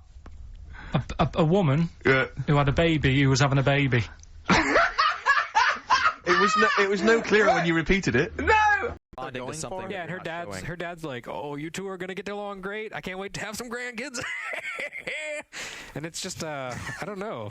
Like, I guess if they just gave me like a text tree, like I could say 1, 2, or 3, and it would just appear as text, that's fine. He never needs to speak, and they can just respond to it. That would make me happy. But I don't know. It is people reacting to question. you as though you're showing something, but you have no idea what the hell that is. But then at the same time, they also hang a lampshade on the fact that you don't say anything. Yeah. Alex is like, oh, but I guess you don't find that funny because you're just like standing there impassively and mutely. Yeah. Oh, but you never really say much, do you? Yeah. So they kind of want it both ways, and it's a really tough design decision. I'm sympathetic to it because I see what they're going for in both directions. But well, again, it worked better with the original Half-Life. There wasn't a lot of interpersonal interrelation. There weren't any real personalities, and it was abstract enough that you can get away with it. Here, it's like, well, we already took a flying leap into the uncanny valley, so... Right, and the characters are so convincing. I mean, when Half-Life 2 came out, people were like, wow, wow, there's like no uncanny valley effect here. I mean, now maybe not quite so much, but at the time it was still. But yeah, it still is. Honestly, like they're not creepy like uncanny valley puppeteers are. Until you realize they just aren't. Other than making eye contact, they don't give a shit where you are, what you're doing. There was one point I think there was during the prison bit where you have the sentry cannons that you set up to hold. I hoarded those things as I went through that section, and so I was collecting them like Pokemon. So by the time I got to the end, wow, I had like 9 of the damn things, and I was still bringing them with me. And finally, it triggered the cutscene, like where Alex's dad or whatever swings in on the thing, and one of the cannons shot him, and he died. And like Alex is standing there, and Mossman or whoever's standing there, and he's lying on the floor, and they just sort of look at me, and nothing happens after that point. And I just quick saved too. It was just that the scene will never progress. I had to go back to a much earlier save because. But for a second, I thought that was supposed to happen. It's like I haven't been able to interact with these characters before. That must have been planned. All right. Well, when Sharky puts it that way, damn. That's leave it to you funny. to break the game. I know. Also, those guns hate Mossman. They can't kill her, but they try like hell. Oh, can you blame them? No, I at the time, no, I couldn't.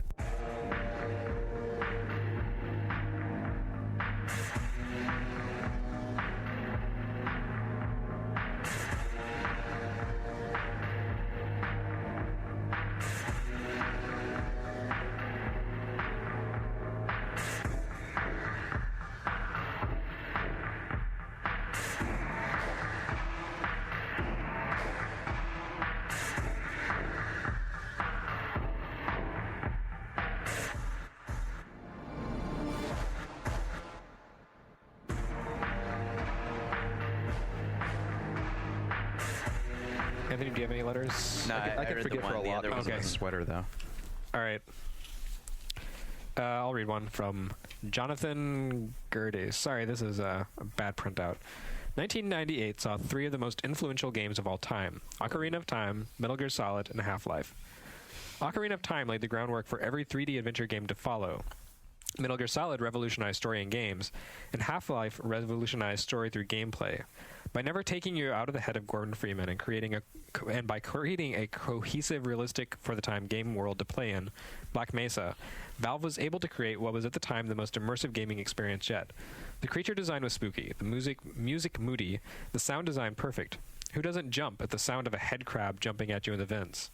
Considering this was an era where Duke Nukem and Quake ruled the FPS charts, for Valve to create an atmospheric, creepy, heady, single-player focused FPS was a leap of faith, one that ultimately paid off. Just look around you. Modern first-person shooters such as BioShock, Call of Duty, and Halo borrow heavily from Half-Life's heavily scripted level design. And let's not forget the mods. Thanks to Worldcraft, the modding tool that came with the game, we saw such awesome multiplayer games as Counter-Strike, Day of Defeat, and Team Fortress, which eventually got retail releases. While mods for FPSs have been around since the days of Doom, Half-Life mods really set the bar for modding community. It's not without its flaws, however. The voice acting is mediocre at best. I don't know how you can say that. I disagree with Those scientists are amazing. Watch out for my sandwich, Gordon! Platforming sections are frustrating, and the minecart section straight up sucked. And it's one of the few FPSs to give me motion sickness. Let's not even talk about Zen, the floaty, stupid alien planet where you fought that stupid, giant, creepy alien baby. But hey, a few FPSs don't fall apart at the end. Just look at BioShock or Halo 2. That being said, Half-Life is the most influential FPS of all time, bar none. Overall, though, Half-Life 2 is a much better game. Speaking of which, whatever happened to that Half-Life 1 remake using the Half-Life 2 engine, Black Mesa Source? Yeah. When did the trailer come out? Yeah, it just came out like a couple days ago. Yeah. Okay, because this was written like... Might have been, yeah, I was thinking it was just like over the weekend or something. Yeah, this was written like Friday. It says 2009, but they've been saying like... It's been like 3 years exactly, now. Exactly. They've been so saying, it's really true to the Half-Life spirit. They've been saying each year for a long time. Anyway, so it's coming someday. Seeing as the only thing it's the only thing keeping me from playing the original, at least all the way. The problem is the fugly visuals. This thing would be perfect. Maybe Valve could pick it up and release it with Left 4 Dead, Portal 2, and Half-Life 2 Episode 3 as the Orange Box 2. I'm sure that's, as we said, that's what the developers of Half-Life Mesa, Black Mesa, whatever. It was actually written by one of the guys from Black Mesa Source. I just wanted you to name drop it on the podcast. Hey guys, what about that Black Mesa thing? I don't know. Kat Bailey told me last night that she has not played through Half-Life because she's scared of head crabs. Who's that? one of our freelancers. She's been on Retronauts before. Yes. She hasn't even met the poison head crabs. Oh, Jesus, those are the worst. Those are the worst enemies in video awful. games. I remember hearing that when they had the playtesters playing it, to the exclusion of anything else in the room, people will always shoot those first. Like if there's a fucking tank shooting at them, they will go for the poison head crabs first. Just because they're creepy as shit. The tank might not kill you in one shot, but the head crab will ensure that whatever hits you next will kill you. I don't like them. I've got another. Have you played Half-Life 2 yet? No. So you don't know about the poison head crabs. No. Okay, imagine like a head crab, only black with like white bands on its legs and kind of spiky. Yeah, and I'm getting. Okay, but then when it jumps on you and bites you, your hit points drop to 1 and then slowly regenerate. Oh. And it makes a hissing, rattling noise. Yeah, it's like a dying rattlesnake or something. Oh, and also there's like zombies who carry them on their back and throw them at you. They did a really good job of that. It really appeals to the whole hindbrain, kill it with fire part of your mind, you know. Yeah, I'm still torn on that level Ravenholm in Half-Life 2 because it's so different from the rest of the series. It kind of doesn't fit, but at the same time, it's some damned effective horror gaming. I thought it was creepy. fantastic. It's a great level. And being able to saw zombies in half with like shooting saw blades at them, or awesome. leading them into the things that are spinning and watching them get chopped in half. That was great fun. I actually got one really good shot off in there, and supposedly, you know, the enemies in the game will run away from you if you kill a bunch of their buddies, except for like the zombies. But apparently they just have a really high threshold. If you throw a saw blade through like 9 of them at once. I did that, and one of them actually turned around and started walking away from me. I've only seen it happen once, but it was perfect. Yeah, actually, I've heard that if you take the audio samples that the zombies and like backmask them, like play them differently, like deprocess them, they're saying things like "kill me, help," which just makes it that much creepier. So having like a giant testicle on your face makes you talk backwards. I have one more if you want. Okay, sure. This is from Kyrie. He says. It's hard to describe how revolutionary Half-Life was, and it's probably equally hard to convince anyone who didn't experience it at the time that it actually is that revolutionary. Moments in other games often get compared to Half-Life's famous tram ride, but those comparisons fail to understand its significance. The takeaway from Half-Life's intro isn't that it really set the mood, it's that it totally shattered the expectations of what a Doom clone was and could be. 15 minutes of interacting in an extremely believable environment was just so beyond what anyone else had done in the genre. Half-Life is fundamental on the same level as electricity is. Signed Gabe Newell. It invented the modern first-person shooter, and its innovations are such a fundamental part of any modern FPS that people take them for granted, which is probably why people can't really appreciate it for what it did, just like you can't fully appreciate what electricity meant when it came about. What? Fucking hell, man. I love the hyperbole there. Yeah, wow. Halo 3 is the best thing since agriculture. So that's our requisite letter from Valve's marketing department. I've replayed the game too many times for any of that magic to be left, but what I haven't touched in 10 years is the demo, and when I think of it, I can still remember what it was like playing it. Half-Life was just so real at the time. He talks about the AI, Counter-Strike, and then he says Half-Life, the most important game of all time. Looking at what games are popular today, I think that's a definite Did yes. Shane write this? No, that's just. No, he would call it the secret most important game of all time. Okay. That's like coming from someone who just got electricity. Chrono So Trigger. he's like, if only you could learn to appreciate electricity like or I indoor have. plumbing. Yeah. I can take a crap in the house now, but my house won't smell bad. It's amazing. Chrono Trigger is better than the abolishment of slavery. Oh man. I have one that kind of capsulizes the single-player experience from Craig Morton, Toy Commander. We've read his stuff before, and we're like, why would you name yourself after that game? But who knows? A few comments and recollections about one of my all-time favorite PC series. The incredible slow-burning opening ride back into the Black Mesa facility. Unforgettable and haunting like no other game, especially in the context of FPS precursors like Quake and Duke Nukem. The monotonous sound of the car on the tracks, the glimpses of robots in the labs, helicopters landing Airwolf style into the mesa, and the first words spoken by the guard as you step off the car all said, "This is a special game, creature." Not only did you have to realize that it was blind, but not deaf, but you also had to come to grips with its invincibility and accept that you had to sneak by to survive. 3. The gruff voices of the opposing forces. Hearing the squawk and chatter between squad members before a gunfight even began made for a great sense of anticipation. 4. The cliffs, just breathtaking. 5. And finally, the strange trip to the alien homeworld near the end of the game after it was brilliantly foreshadowed during the accident. Doing so well up to the end. Half-Life 2 and its 2 episodes are great, fantastic, etc., but nothing in those games hit me quite like the first did back in 1998. It's like comparing Super Mario 64 to Super Mario Galaxy. Better? Yes, but not as stunning for its time. Mainly, I appreciate how scalable Valve has made all of the 3 Half-Life 2 installments, allowing me and many others to keep up with Gordon as he tries to unravel the true intentions of the man with the briefcase. You will never know.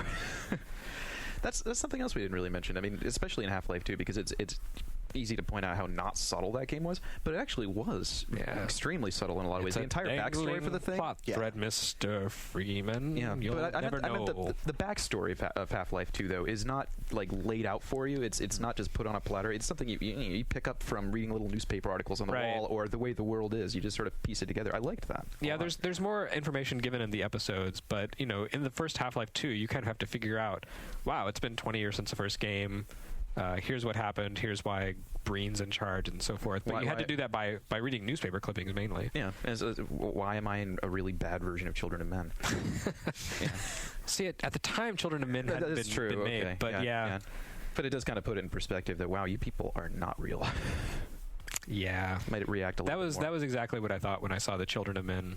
When I saw Children of Men, the sequence toward the end, like the running gunfight. It's like a single camera throughout the entire event.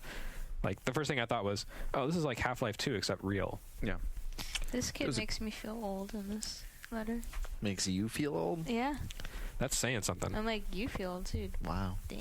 That was what I was thinking. That was when you were talking about the helmet chatter. I mean, in the first one and in the second one. I mean, that was another case of getting the backstory kind of indirectly. It was like spoon-fed to you. Just the way the guys in Half-Life 2 talk. I mean, the euphemisms they use for you. You know. Right. Yeah, the civil control or whatever. Yeah, like civil protection. The civil protection. How you're the way the voice refers to you differently. At first, you're citizen of interest, and then you're the anti-citizen. And well, also the fact that you use like biological terms for like outbreak. Yeah, I love that. I also really like that beep at the end. I always think in my head that they're just swearing a lot in their helmet. Anyway, sorry. It's okay. Sam Morris, Spam Can, it's a funny name, says, I first played Half-Life when I was 6 at a friend's house and was terrified by the opening. Don't you feel old now? Yeah, 6. That means he's probably like 16 years old. That's crazy. Can you listen to this podcast when you're almost I think there's like a minimum age. Yeah. I think we have to card him and kick him out. Yeah. He said, but little did I know that it was just a taste of the awesomeness and badassery that is Gordon Freeman. While I have finished every Half-Life game except for Half-Life 2 Episode 2, I still often play it. While I do play the Half-Life 2 expansion Gary's Mod a lot more often than I play this 1998 classic. Okay, and then he just adds a period there. Weird. The weapons were balanced, the enemies were dead smart for the time, and the story was just bewildering to me as a 6-year-old. Jump ahead to the release of Half-Life 2. All this hype surrounded the game, possibly because of the overrated but still cool Source engine, and I couldn't wait to grab that forever red crowbar again. I got it for Christmas and loved it. I then saw Half-Life Source on the Steam store. I was horrified by what I saw. Textures worse than Doom and no exploding bodies, a feature I loved in the original, just for nice water effects, better physics, and ragdolls. Now a Half-Life 2 mod called Black Mesa is doing what Valve should have done in the first place, remaking Half-Life from the ground up. It's the Black Mesa guys again. They're writing in a second guy. If leaked footage and an astonishing teaser trailer are anything to go by, this mod should crowbar out the chunk of crap left. So I think that about wraps it up for this episode. We've taken a crowbar to the brains of our listeners. I apologize for that. And Anthony's getting restless, so... Yeah, how come you always end the podcast like you just farted? It's not that bad, all right? Because it's disorganized. That's funny. No, but Anthony needs his juice box. Yeah, I can tell. Yeah, I didn't have coffee this morning. Gonna put your shoes in the cubby, get out a carpet square. Man, time for nappies. I wish we fucking had we have to let the kids go. Seriously. All right, they just don't have the stamina of us old people. Next week, we're going to be talking Persona. Ooh. And we'll have special guest Nick Maragos of Atlas USA and formerly of 1UP. Oh, how about that? Really? In the office to talk about his role in localizing Persona 3 and Persona 4. Wow. So send in your thoughts on Persona 1, 2, 3, 4. Well, 1, 2, 3, because 4 is not really retro yet. And if you have any questions for Nick, send them our way. He might answer them, and he might just feel embarrassed and shy and not say anything. We'll see. It'll be an exciting adventure for all of us. Until then, don't do anything stupid. Yeah.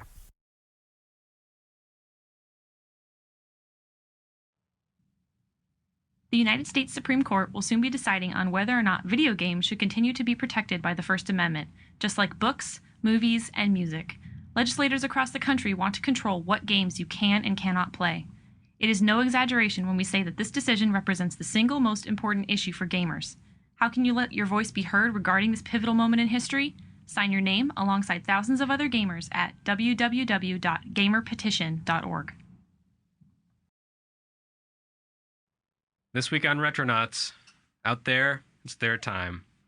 But down here, this is our time. It's our time down here.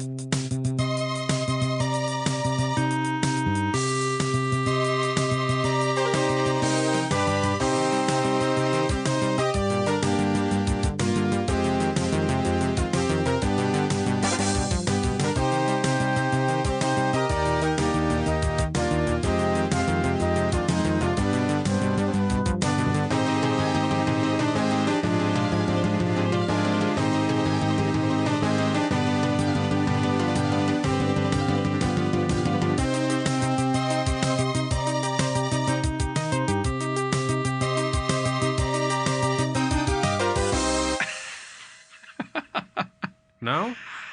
It can be.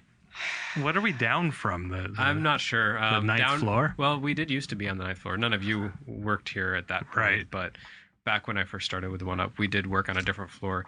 It was kind of fun because all the magazines were on the 8th floor here. And then 1UP was like up with the like ad sales people. And they hated us because we weren't boring and stuffy. And we didn't play golf in the hallways and stuff. Wow, and the magazines filled this floor? Yeah. Wow. Yeah. It's the old times. Wow, it sure is. And we all those coins with Martin Sheen on them. Oh, but this isn't Retronauts about, Ziff Davis. It's Retronauts about, Gradius and the Goonies. Because both of them have had a 25th anniversary within the past week. And both wonderful Konami franchises. Yes, although Goonies not exclusively Konami. And also not really wonderful. There was also a Goonies game by what, Datasoft? The computer game, yeah. I take exception to the premise, to the statement that Goonies was not a wonderful Konami franchise. Did you to like hell with your opinion, sir? Well, let's I'm not going to start arguing yet. I censure you. Let's climb in the shit here. Which Konami Goonies game? Oh my God! Wait. Oh. Hi, everyone. This is Retronauts, a podcast about retro games. I'm your host, Jeremy Parrish, and with me here this week. Oh, Ray Barnold. Oh, God, Frank Spaulding. Mikey. Scott Sharkey. Hold me. Okay. We also call Sharky Sloth sometimes, but it's because of his misshapen eye. It's nothing personal. Wow, we're really on track today. So this time... This is one of those weeks where I didn't really feel like podcasting, so we're just going to be flying by the seat of our pants. So just like every week, but... No, sometimes I actually care, but this week, I don't know, there's so much stuff going on. So talking about old games doesn't seem that important right now. What?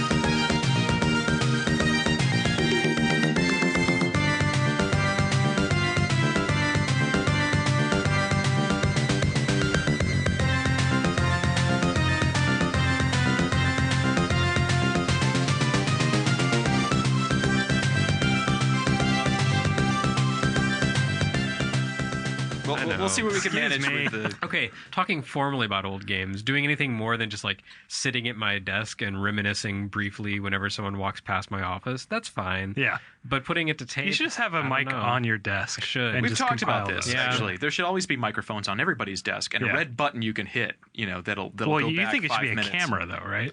Well, that too. A red button that would do what? Like that? It would just make say clown noises? No, it takes the last 5 minutes that have been cached and says, we just said something important-ish. Yeah. Captain's That's log. a good idea. Well, it's a really good idea. Yeah. It is. We'll somehow work around your lamentable lack of give a fuck and say something about something. Lamentable lack of give a fuck. That's the new podcast title, I think.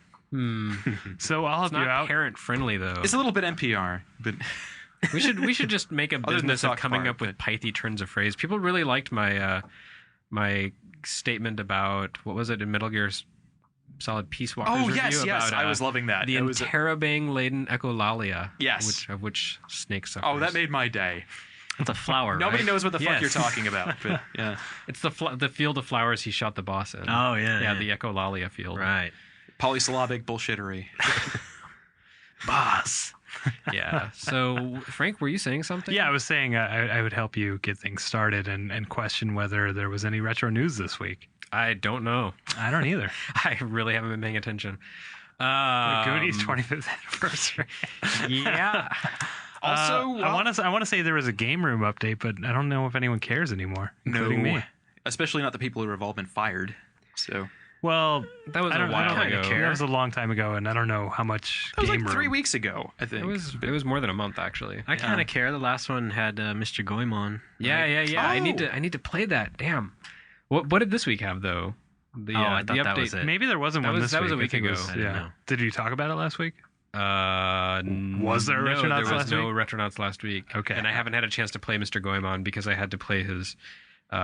Wow, it's all Konami. What? I had to play Peace Walker all weekend. So yeah, I haven't had a chance to play Mr. Goemon. So you have a sequel to Mr. Tibbs. You have Bum Rush game review burnout. Yes, yeah, that's the problem. Yeah, and I just folded right on into Dragon Quest IX, which at least I know how that one goes, so I can kind of sleepwalk through it. I got another Konami news bit for you. Yes, the new Contra game. No, that's not called Contra. Yeah. Nope, Hardcore. But it's quite clearly a prequel to Hardcore. With a cape. Guy has a cape. I hear the bad guy from Hardcore is the hero in this one. That seems to be the story, yeah. So they're taking the Metal Gear route. Big boss, cackling villain. No, actually naive, sensitive super soldier of the 60s. Yeah. If only Metal Gear games were made by Arc System Works like this one. That would be cool in 2D. Would that be nice? I don't know. You sound really annoyed about Metal Gear, Ray. No, not at all. Don't you hate that? No, Sharky. Yes. The thing is, Metal Gear has a tiny bit of precedent to be a 2D platformer in some of the side-scrolling portions of Snake's Revenge, and those were really, really bad. Snake's Revenge is not a terrible game, except in those parts, which are... You don't think Snake should be wearing bright pink hot pants or whatever? Just imagine, no, it's fine. though. It was orange. It was like safety orange. It was like he was... right. He left his job working on the road crew and went out to save the world from Vernon Catafee, right? Just imagine what Arc System Works could do with Snake's Revenge, though, now.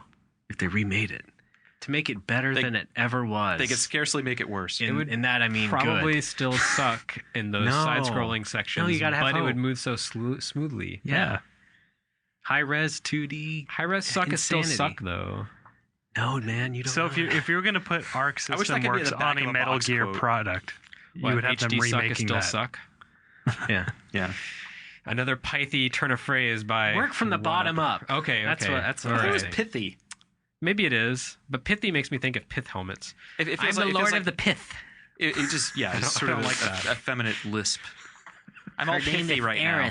I'll pith all over you. I'm trying to think. Was there other retro news? Some game came out yesterday on PSN. Was it? You look like Kreskin right now when you're holding your hands to your I wish I had temples. an envelope because the envelope would have the answer. I don't know. It was some game that wasn't completely worthless. PlayStation Ava Gabor. Steve Carson. Damn. There was a Space Invaders something. What was that about? Oh, yeah. Infinity Gene? Oh, yeah. Infinity Gene's coming out on XBLA and PSN. Not super retro, but it is a cool, nice retro tricky game. Nothing on Virtual Console? Has there been anything in a long time? There was something last week. There was Wild Guns. Yeah, which was basically just Nintendo saying, people are spending money on Red Dead Redemption. We need to get a Western game out there ASAP. Wilbur. Feed me carrots. Well, I'll keep running if you feed me carrots. Peanut butter and electroshock in my mouth. Well, hey, Wild Guns isn't quite as enjoyable as Red Dead, I think, but it's a good game. So. Probably hasn't sold as many copies either. No. It is not a viable new franchise, unlike Red Dead. So it hasn't sold 5 million? No, not even close. But it is a cult classic, and in our special retro game club, that means a lot. What is Wild Guns? It's one of those... different than Wild Arms, one assumes. Yes. And Wild Gunman, but yeah. It's one of those shooters, I don't know what you call it. It's like Cabal. It's like Cabal shooter. Oh, so it's forward-scrolling forced? That's right, like Nom. Yeah, Nom 1975. How is that different than Sunset Riders? Sunset Riders was more of a side-scrolling beat-em-up sort of thing with guns. You ran across cows. Is this the one with like the cowboy and the second player is the Indian? No, the second player is No, that was Cowboy Kid. You're getting that mixed up with Rawhide Kid? What? No. No, Cowboy Kid was the one with the really, really, really gay cover. Yeah, Rawhide Kid.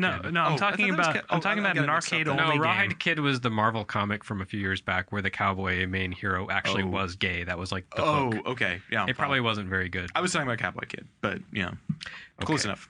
Anyway. Cowboys. Bury me with my money. Bury my shell at Wounded Knee. Wow, it's another Konami reference. Crazy. Today. I declare this the Konami podcast. We're not going to talk about the Datasoft version of Goonies. It's just official. It would spoil the mojo. But Sharky's actually played it. Oh, okay. Yeah.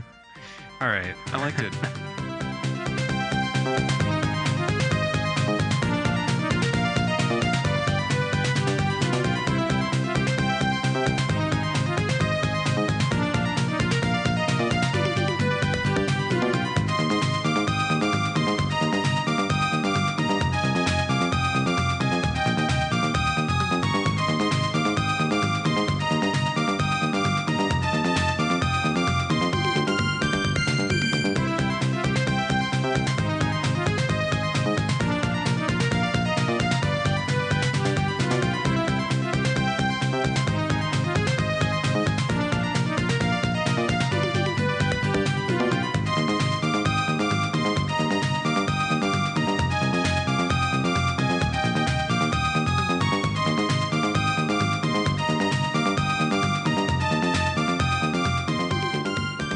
Maybe we should organize. No, forget it. Too late for that, bro. Was there anything else this week? Let's think real hard. Do you have? I get okay. You guys said something about wanting to talk about the Back to the Future and Jurassic Park games, which are coming soon from Telltale. Yeah. I assume those are going to be episodic adventure games. I can only coming imagine. from Telltale. I'm sure they are. I'm having trouble wrapping my mind around a Back to the Future game that is an episodic adventure, just because. Well, did you not play Day of the Tentacle? No. Like, it's not the concept of time traveling in an adventure game that baffles me. It's the fact that here is a property that I know inside and out. I've seen the movies many, many times. I don't know what surprises could lie in store without them completely, like, Well, that actually is a good point. I mean, Yeah. if it's something that you know had something to do with the movie, you're going to know it, right? You know, I mean, otherwise it's going to feel like a Guide to non the sequitur. Galaxy text adventure that worked out okay because Douglas Adams helped work on it with. And no, it's gonna be like the cartoon was. I would think, like the continuing adventures of Marty McFly and the Jules smashed and up Vern in the smashed up DeLorean that was destroyed by a train. And magically was okay. But then there's the train. There's the train thing that travels through time. Remember? Right. Remember? Oh, that's the story true. Ended with the little train kid who cut. rubs his crotch a lot. Yeah. Oh, we've all seen Sir that. rubs the crotch a lot. You play as Huey Lewis, I think.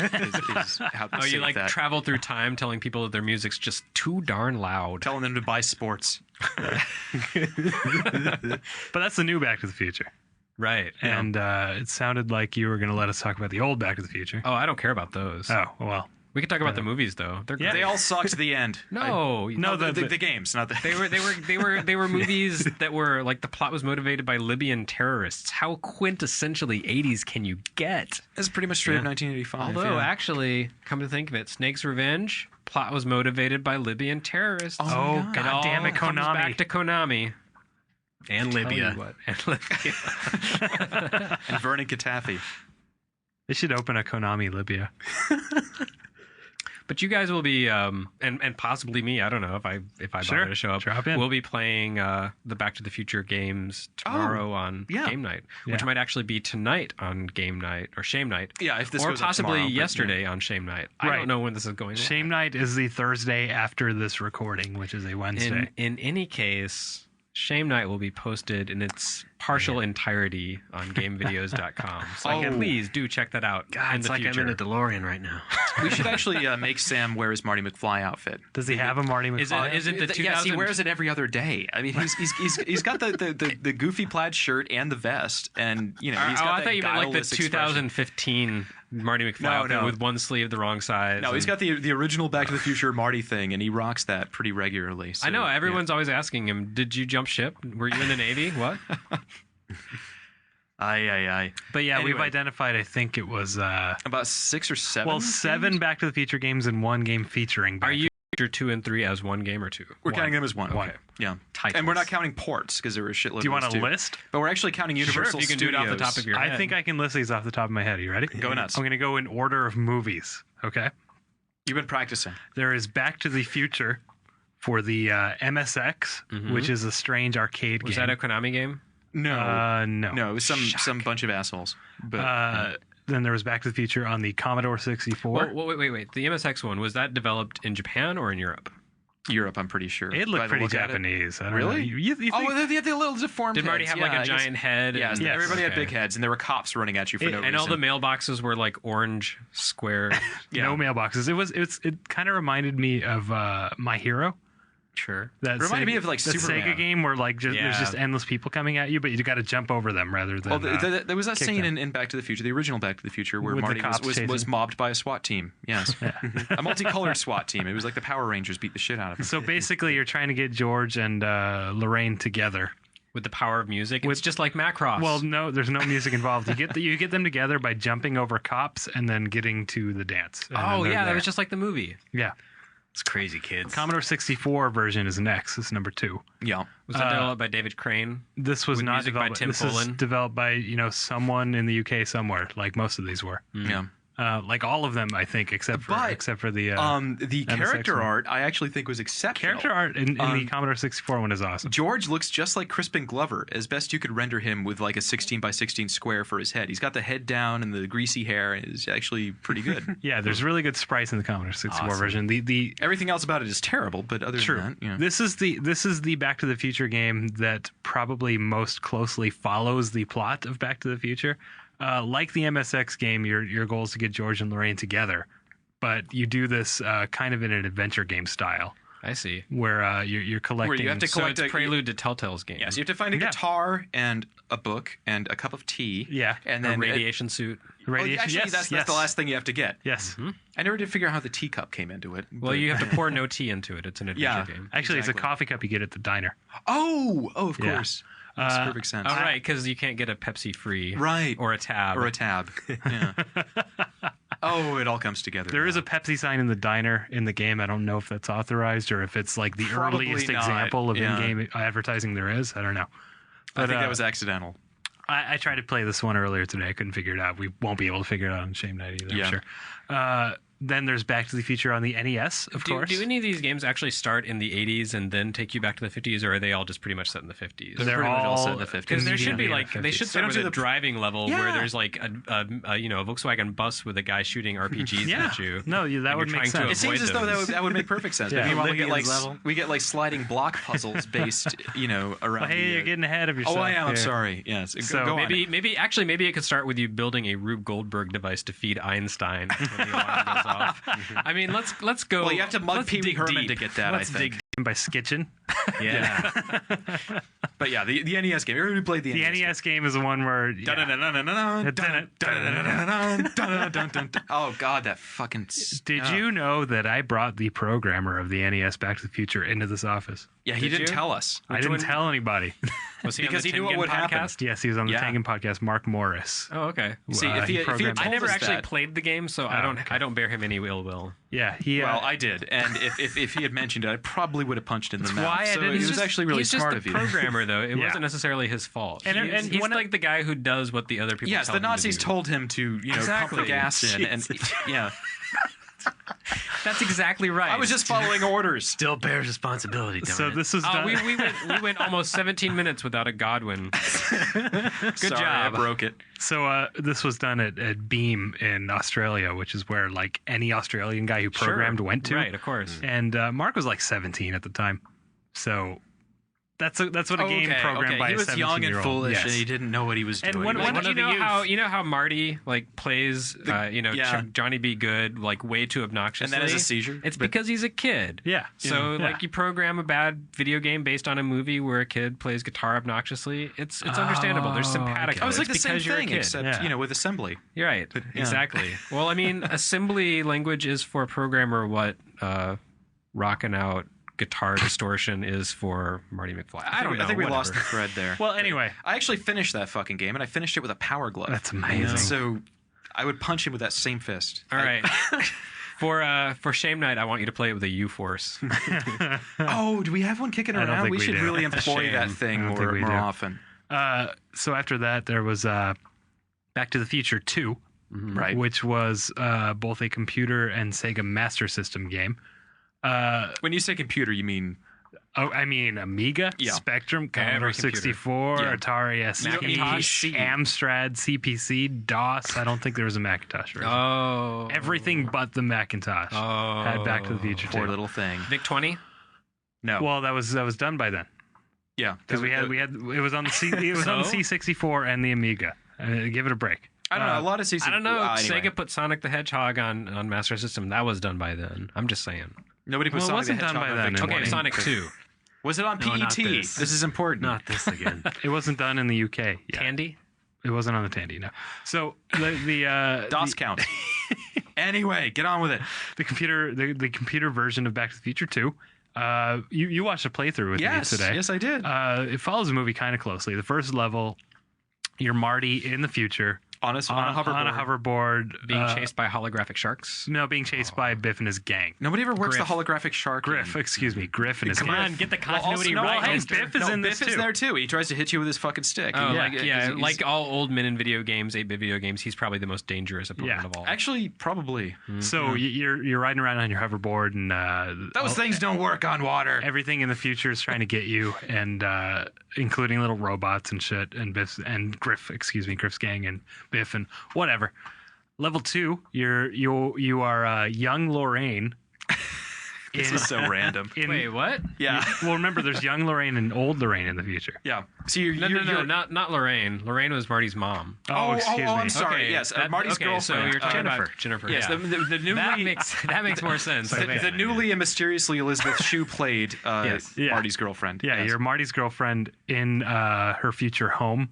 It's trying to avoid her future self. Yeah, you can't see yourself for the space-time. And it's all very top-down, like, the kind of Ultima sort of crab-looking people top-down. So I think I was thinking this could be like a Metal Gear thing where you have like a cone of vision you try to avoid. If only. That would be much better, but no, like doors open and close and you just got to go throughout the house without being spotted, I think, is the goal. Yeah. Level 3 is Marty in bad 1985 punching dudes. Yeah. Because I remember that part. And gambling? Yeah. I don't know if there's any Biff's gambling. Casino? Well, it might have a No breast really, implant really, mini game either. There might be a really deep RPG You have element to press it. I don't buttons know. in time to inflate the breasts.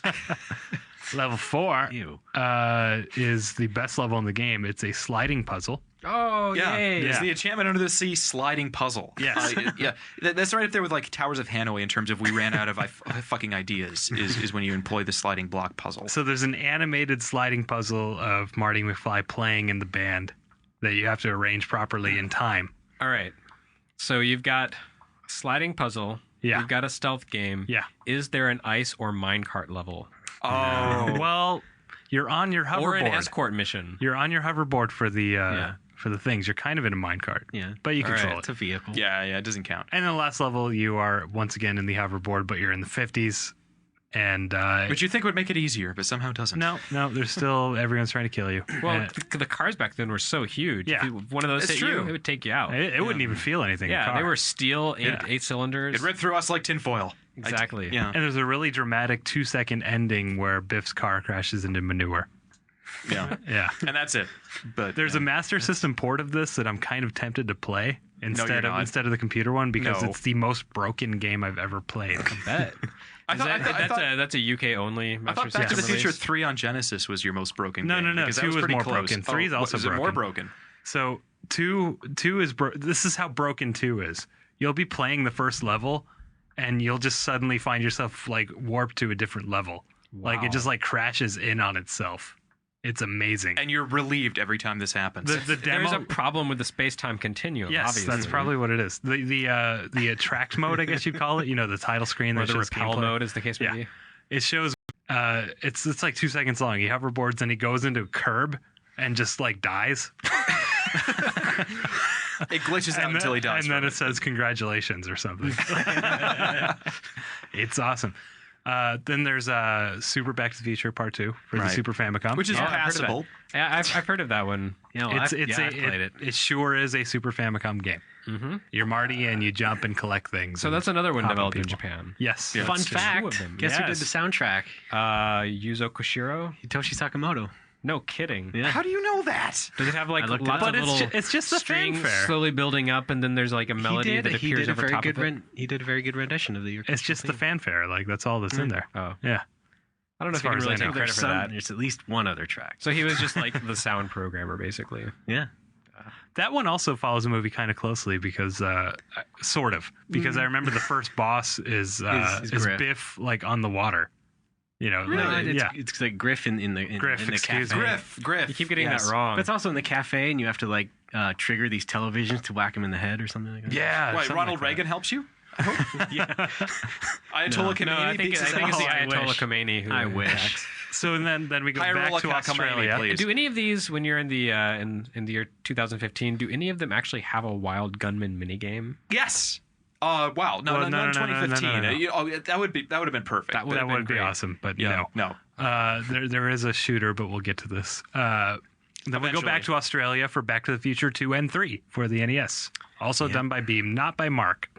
But this is a weird one. You guys have probably all played this. Nope. Yeah, it's I terrible. haven't played any Back to the Future video games. Back to the because none Future of them seemed like a good idea. No. They they're were not. all bad. Yeah. All of them extremely bad. 2 and 3 is very weird. It's a platform game Platformy where thing. Marty avoids like Super Mario Brothers enemies and little bouncing, happy things, and Future was a scary place. and collects the pieces of the time machine or something. It's the to- alternate timeline where he was high as a kite. Yeah, Oh, obviously. okay. But, yeah. So you're Rough playing draft of as this like campaign. alternate reality Marty McFly, the one who was the delinquent Yes. who got kicked out of all the boarding schools. Yeah. Exactly. Okay. Yeah. We worked this into continuity. We did it. I'm good at this. And then after Kojima's taught me well. after that is Back to the Future 3. Also a computer game on every computer ever, but ported to the Genesis as well.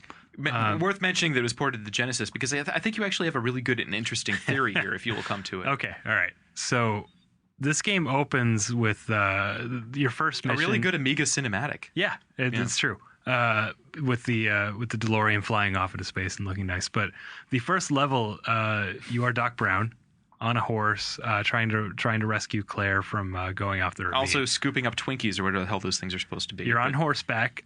You're avoiding shit that's flying at you. You either have to shoot it or jump over it or duck to avoid it. Okay? And then you have this top-down like guerrilla war sort of thing where you remember this part of the movie where he was shooting a shitload of Indians. Yeah, on his way to rescue Claire, he's just slaughtering everybody. Yeah. It's fucking rad. It's a highly responsible action for us. I wish I could have seen scientists that to take. movie, honestly. That overhead part, by the way, not in the Genesis version. They just didn't even bother. That was the one good part. I know. But so in the Genesis version of this first level, things go so fast that it is impossible. I have never beaten it. It's faster than any other version of the game.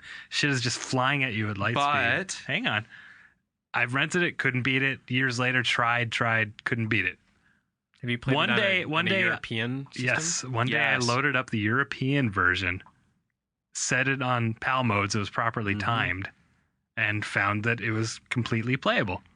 I think they just didn't bother to retime it. I think Acclaim shipped the PAL version in the United States. Makes sense. So it's 50 And frames it was a second impossible. instead of 60. Yeah. So that they were getting Everything the was action just- was accelerated by like 20%. Yeah. Yeah. All right. I'm convinced that's what happened. So which one are we up to now? That was 3. And that was the last proper Back to the Future game. The only other Back to the Future appearance in a video game was in my favorite game of all time. This is the only remotely playable version of it also because everything else around it is terrible. This is Universal Studios Theme Park Adventure features a Back to the Future the Ride segment. Yeah. And it's a I guess you'd call a racing game. Yeah. Where you're racing Biff. Yeah. And who talks like this? He's Biff. And every time he's like sarcastically, "Are you okay? Yeah. What are you Whoa. doing? Yeah. What are you doing?" Yeah. Yeah. But Sounds just like Biff. Yeah. Just like Biff. I'm Biff. Yeah. He was a surfer. We missed that part, but yeah. We might get to that one, we might not, but we're gonna play as many of these as we can in like 2 hours, maybe. I feel like I've already suffered through them all. Oh, but the GameCube one is also hosted by Woody Woodpecker. It's true. And he teaches you how to play. Do you want to come inside? Yeah. Do you want to come inside me? Yeah. He says that. It's wonderful. Well, not the meat not the meat part. But otherwise, it's about. I kind of want to save Universal Studios for its own shame night where we beat the damn thing because every part of that is worth seeing. So that'd be good. We might not get that. I'd enjoy every part of it except like the water world bit. That is worth seeing. You That's choose the your best part. seat and you watch the plane crash into the water over and over again. That sounds it's great just like already. Universal Studios. All right. Even if that is actually like, okay. I'm sorry. We can go on to what you want so to anyway, talk about. that's something we're doing on Shame Night, and it's relevant because it's retro, and it just filled up a whole bunch of time. I'm sure. Sure did, and I was wanting to keep this one short, so let's go ahead and talk about the Goonies, and maybe we'll have time to talk about Gradius, and maybe not. Maybe this will just be like let's talk about old video games based on old movies episode. All right. Or we could do that, yeah. Well, let's get into the Goonies then.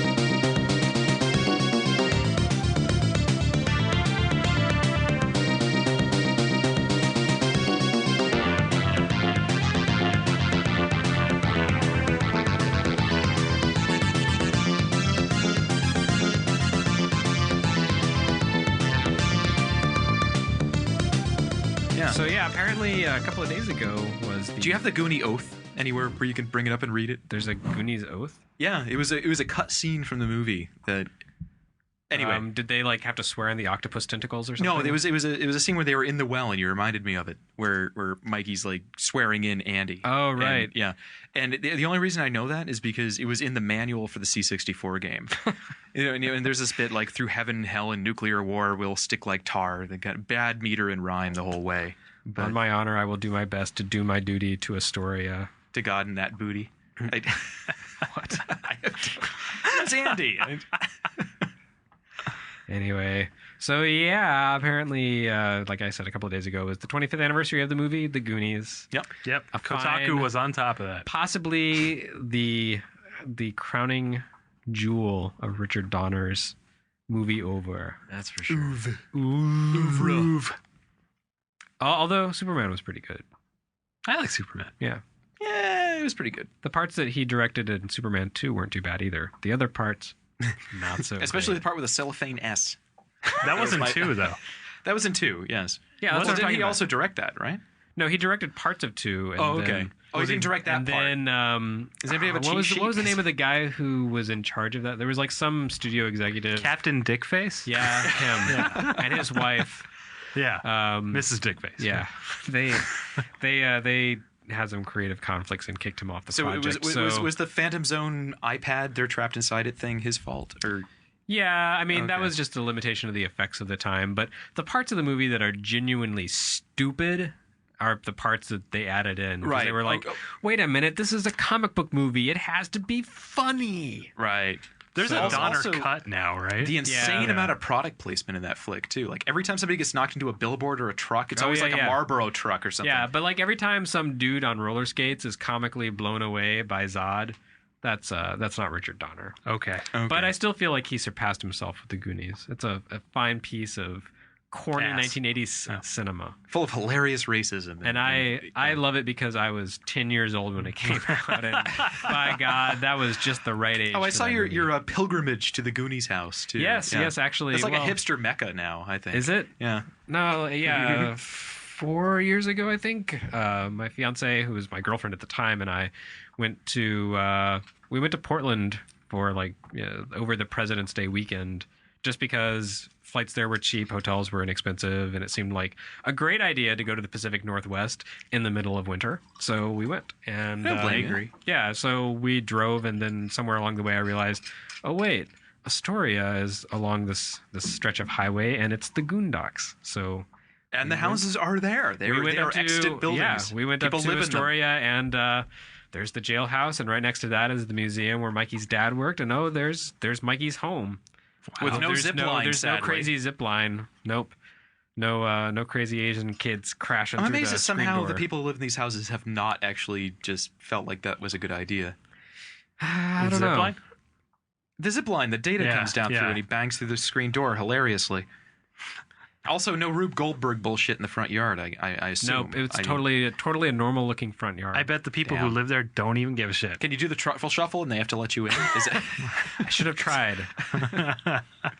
No, I tried not to be obtrusive or obnoxious, so I just kind of like I'm sure they get enough of that. skirted around the periphery and was like, oh yeah, yep, that's a house I saw in a movie once. It must be a regular Sure enough. occurrence that people go around taking pictures Yeah, of their yeah, house, I'm sure. yeah. But at the same time, I didn't want to be annoying. But it was cool. Like, I saw the pizza place where Chunk was smashing like, his Slurpee or whatever. Yeah, Yeah. Because I'm a hilarious Jewish fat kid. Ah, yeah, exactly. We should do a pole position episode right now. But so yeah. Anyway, so yeah, that's about all I have to say about the Goonies. Anyway, next topic. Oh no, wait. Yeah, we're video talking games. about- yeah. Yes. I forgot what we were supposed to do for a living. No, the funny thing is that when I first heard about Goonies as a kid, I just assumed it was somehow related to Gremlins because Steven Spielberg. Right. Well, there is a Similar Gremlins single not in word. there. Yeah, but the single word name that starts with a G, for some reason I just thought, oh, it's just another Gremlins movie. Who cares about Did that? Joe Dante have anything to do with that? Who? Dante, the other director. Oh, Yeah. I thought you meant like the No, poet. no. Dante Alighieri. All these no. video games are fucking you up. No, I meant like the clerk.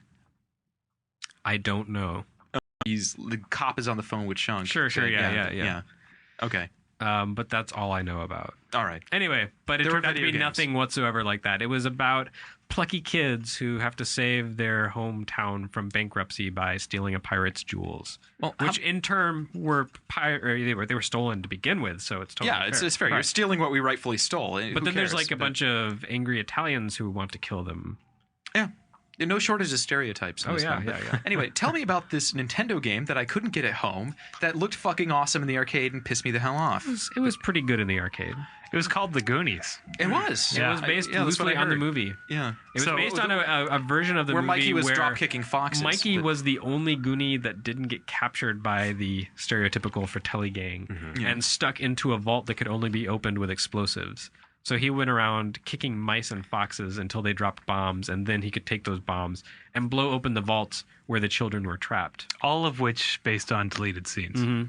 Yeah. Well, actually, that was like half the Commodore game. But we're Occasionally, still- the ghost of One-Eyed Willie would float across the screen and antagonize you. I don't remember that part. Yeah. You know, It was just like a pirate ghost who would go fly across the screen. See, I never made it past like the second screen of that because I always had like a quarter, and wow, this is cool. I wonder if I could rent it. I never got very far either. It seemed explory like Pitfall was A little bit explory, but it was broken into Should've stages, been. and within each stage you had to like run around kind of a maze-like level and explore and find all the Goonies and find enough keys and bombs to free them. But there was a time limit, and then once the time was out, or you found all the Goonies in that level and made it to the exit, then that was the end of that level. It had a pretty passable Cyndi Lauper tune in the It background. did, Yeah, and I think they just reused it straight for the Goonies too. But I that's think you're right. something else entirely. Hang on, wait. Yeah, we'll get there eventually. But yeah, the Goonies is interesting because it was for me like a kind of like this teasing, antagonizing taunt in the video game. It was like the one thing on the Play Choice 10 that you couldn't Right. get at home. Yeah, it's really strange. Like it showed up on Nintendo's Play Choice 10, but even though it was released as a cartridge and also I think as a Famicom Disk System download in Japan, you couldn't actually buy it in the U.S. I assume now that it was probably planned and then canceled. I mean, because That Play makes Choice sense. 10 games tended to come out before the home versions. Mario 3. That's true. was Mario out- 2 I played. Mario 2 before also, it was- yeah. It wasn't officially Play Choice 10, it was VS System. You're right. Oh, a little bit snap. before it. Almost the same thing, I know. I just I got guess you're right. told. You're right. Now that I think about it, the only way I ever played it was at the cocktail style. Yeah. I'm wondering, can we mention the MSX one? Because Yeah, we will. Sure. Thank you. We can go there right now if you want. Yeah, there's only 3. Well, 3-ish. Oh, wait. MSX, is that different from okay, talk about it. The MSX was by Konami, but was it different? I've never played it. I always want to mention this, or have tried to mention this on this show whenever we brought it up before, but the MSX Goonies 1 is, I think, much better than the NES one. Why is that? Well, it looks and plays a little bit similar, but, it just feels more fun to me. Sure, it's not as colorful, but it's probably even more explory, I would say. But, so it's like the Vampire Killer to the Famicom version's Castlevania. That's not a flattering comparison at all. It isn't. Vampire Killer was kind of shit. Yeah. Well, I think that has mostly to do with the controls, actually. And the single screen levels and the hunt for bullshit kind of stuff. But MSX just didn't do scrolling very well. It didn't. Yeah. So deal with it. I would rather play Castlevania Sunglasses than Vampire slide Killer. down. Oh. Good job. Yeah, it's technically inferior, but I think it's, it has better gameplay, I think. And I cannot articulate why, but I Does it have the tell you sound? that's better. I wish you could articulate it, because this is a podcast. It's a Yeah, but you know what you're here for. It's time to articulate. No, I'm genuinely curious about what makes it better, besides the fact that it's more explory. Well, it's not like I played it last night in research, because that would mean I prepared for something. But, Well, I wouldn't want you to do that. Sorry. That would make me look bad. But I just, I remember, loading it up just randomly. It's like, oh, well, this feels a little bit better than the NES one. When you say it was more explory, do you mean, was it still broken into levels like the NES version, or was it actually more of like a full continuous sort of, It was a little bit more contiguous. I'd say so. I want a new one now. Like a Metroid-y. Yeah. Well, there was a Metroid. It was the Goonies 2, yeah. which actually did come out in the US. Yeah. And I was pretty obsessed with that game for a Do while. we want to go to that or the computer version? Let's go to the computer version. Let's just get this out of the damn way. Let's talk about it. Because I actually did like the Commodore one. Okay. Probably because it was, one of those games I paid, $25-$30 for, back when I was a kid. So you made yourself like it. Yeah, kind of. But it's not bad. I'm going to give my very quick impressions before you do. Okay, go nuts. You would think the SID version of the Goonies theme would sound good. Yeah. But this is terrible. Yeah, it turns out it doesn't. Yeah. Yeah. I like it just out of familiarity. Yeah, but when you sent that link to me yesterday, I was so really hoping for disappointing, something badass with like a cool backbeat and like swirly glissandos of sound. Well, that's what you're supposed to do with a SID, but no, apparently I was picturing like a Dark Last Ninja version. It was myself. primarily developed for the Atari 800, I think, wasn't it? Well, I don't know. I think that developer leaned toward the Atari, and the Commodore version was kind of a port from the Atari. So they were like, "Oh, we could do SID chips, but we could just do peek and poke. Yeah, yes, that'll be good." And that's what they did. So that's why it only uses like two voices, and pokey poke. Wow, that was fancy. But yes, that's why the sound is shit. Is because it was primarily developed for the Atari. Well, it's a game like though. The game is, it's all single screen levels, most of which incorporate some kind of puzzle, which you hate in Castlevania, but it's okay for Goonies. I see how it is. I didn't say it was bad because it was single screen. It was that's what you cited as your reference for why Vampire Killer is not good. Well, that's what he cited as a reason why the other was better. This was not a platformer. This was a puzzle game. There's a difference. Anyway, it was a single screen puzzle game. It was kind of Donkey timing. Kong-ish. It was kind of Donkey Kong-ish, but it was also trying to figure out what the fuck you were supposed to do in these levels. Like the very first one, you're in the restaurant, and you have two characters. In all the levels, you have two characters, and you switch between them using the joystick button. I can't remember if it was a two-player option or not. But anyway, the first level comes down to you have to push a chair to reach a ladder, and then you go up and you trigger the printing press, which makes Mofratelli run outside. And then you can get Chunk to go downstairs, knock over the water cooler, and that extinguishes the fireplace, and then you can go down there. And then you have to have Mikey, I think was the other character, run away from the press the exact same time it spits out a bill, and then run down and go back through. And each level has some kind of little fucking trick like that. So it was more of a puzzle game with a lot of timing to it. And there's a level with the octopus, right? Yeah, of course, yeah. Half the levels seem to be based on something that was cut out of the movie. So there was one where you actually had to hilariously use a big flush lever to send the octopus down the water so it wouldn't grab you. So no, it's not a very good game. I'm not saying it was. It was just one of those games I happened to spend my lawnmower money on, and I had to like it. It sounds like a bitch. It's a huge pain in the ass. Yeah. This is a hard fucking game. Yeah. I mean, and especially without GameFAQs or whatever or I'm assuming friends. I'm assuming Datasoft, the developer, was British. Yes, because it sounds kind of like it belongs to that minor. It's Willy, very. Yes. Yeah. Or Jet Set Willy minor 49 or whatever. Manic Miner. It's Manic Miner sort of thing. God, that thing. Yes, British games. Yeah. But if you wanted something that was going to keep you busy for weeks on end, I mean, beating this game took me years. I think. I mean, not on end, but I'd come back to it and finally, eventually, figure out the next screen. Yeah, but actually, Goonies 2 took me forever to beat too, because that game, as enticing as it was Do we also. want to do Goonies 2 now? Explain what Goonies else 2 is there? Because I think that's about it. Yeah, actually. That's definitely it. So Goonies 2 was the official sequel to the movie, I suppose. Yeah, in video really game form. And every once in a while, somebody takes the cover art and presents it as a poster for a sequel. Look, they're making a new movie. And The kids are the same age and everything. Every fucking time that front page is dig when some asshole does that. It's freaking amazing, the naivete. And it's gonna have a mermaid. That's gonna be crazy. Yeah, golly. Goonies 2 was extra weird to me because I didn't even know about the movie at the time. I was too little. So I was like, the Goonies 2, where's the first one? Where's the first this? Leonard? Yeah. So Parts 1 through 5. The What? Goonies is a really neat relic of that sort of moment in Japan where they're like, home games need to be a little deeper and longer. Yeah, it was. But we don't know how yet. Yeah. Yeah. It was honestly. It was a lot more polished than many of the other games. Yeah. I think it had more in common with Friday the 13th than anything. Except switching not between really the side crappy. scroller to it was kind of crappy. I'm gonna punch it really every was. wall, kind of crappy. Okay, the Dr. Chaos portions were obtuse, opaque. Okay, well I'll let infuriating. you do it. I'm sorry. This is your baby. The Goonies 2 was interesting because it took kind of really basically the play mechanics and the visuals of the original Goonies game for NES, for Famicom, whatever. That none of us could buy, even though we wanted to. And said instead of making self-contained levels that you explore a little bit, why not just make the world one big damn world and you have to find your way That's around? brilliant. Yeah. It's a little bit like Blaster Master, though, in that they had to insinuate this other game that you fucking hated. Yeah, there was that. I mean, that was... I would say that's not even necessarily a relic of the that period of NES development, though, because it was just. I mean, listen to. Oh no, I'm just saying, like, it's easy to kind of like say, well, yeah, people were doing lots of stupid stuff on the NES, but I mean, you look at all the Back to the Future games you were just talking about, where all of them were like individual stages where each had this crazy different mechanic. It was kind of a hallmark of some of the NES games around that time, where you had the top-down stage, the side but side-on stage, a lot and you would of go back games and like forth. that. I mean, it's kind of a relic of the arcade style, where you had like one screen at a time. So developers would say, well, let's make each screen something completely different. Well, I think that's true of Back to the Future, yeah. But with Goonies, I think it's a relic of let's add RPG elements to everything.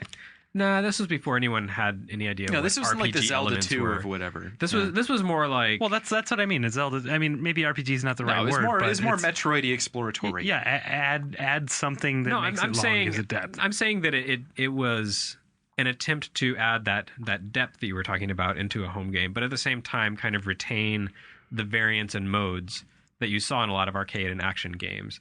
And the result was this contiguous game that also happened to be broken up by these ill-fitting first-person modes. Yeah. If somebody made a ROM hack where you would just replace the maze bits with, you just got that thing that was in there. Right. That would be a pretty damn good game, actually. Or like conversation trees with the strange old man who lived in there, where you could actually make sense of it. Yeah, I don't know. So that was the really weird thing. Like I like the fact that the entire game maze was basically two mazes. There was the front and the back. Yeah. And each of them actually connected in reasonable ways. Yeah. You could put them on graph paper and flip it, and it would make sense. Yeah. It was a really well thought out overall world map. It's just that connecting the front and the back were these first person rooms where to progress through them, you had X-ray specs, or punch the walls, or smash the walls with a hammer. You had to try everything on everything. Yeah, it was basically pixel hunting for the NES. And that game stymied me for at least a year, because I did not realize that when you were in that first person view, you had 2 screens of inventory instead of just one.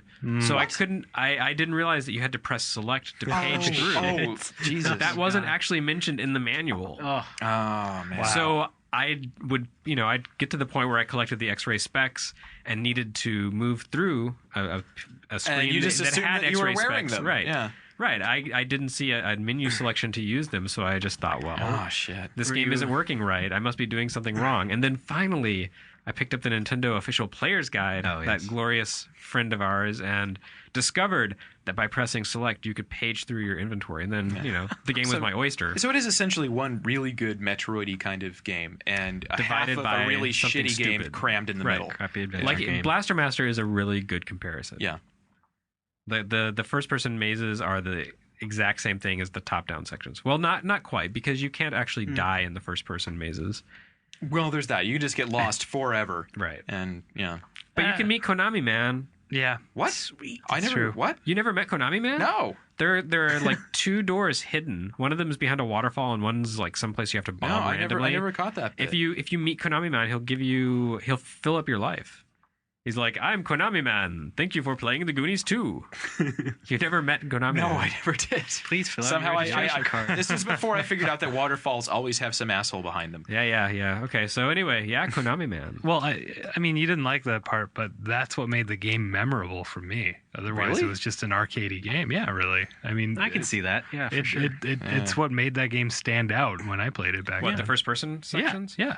I think it was more an imagination. They definitely make it stand out than the actual game. It's the imagination of like I'm occupying the space, and I'm interacting with these objects in a way that's not just like jumping over them. Yeah, it definitely did stand out. I mean, I was young at the time, and that was new to me. Nails covered in Tabasco shoved into my eyes would stand out.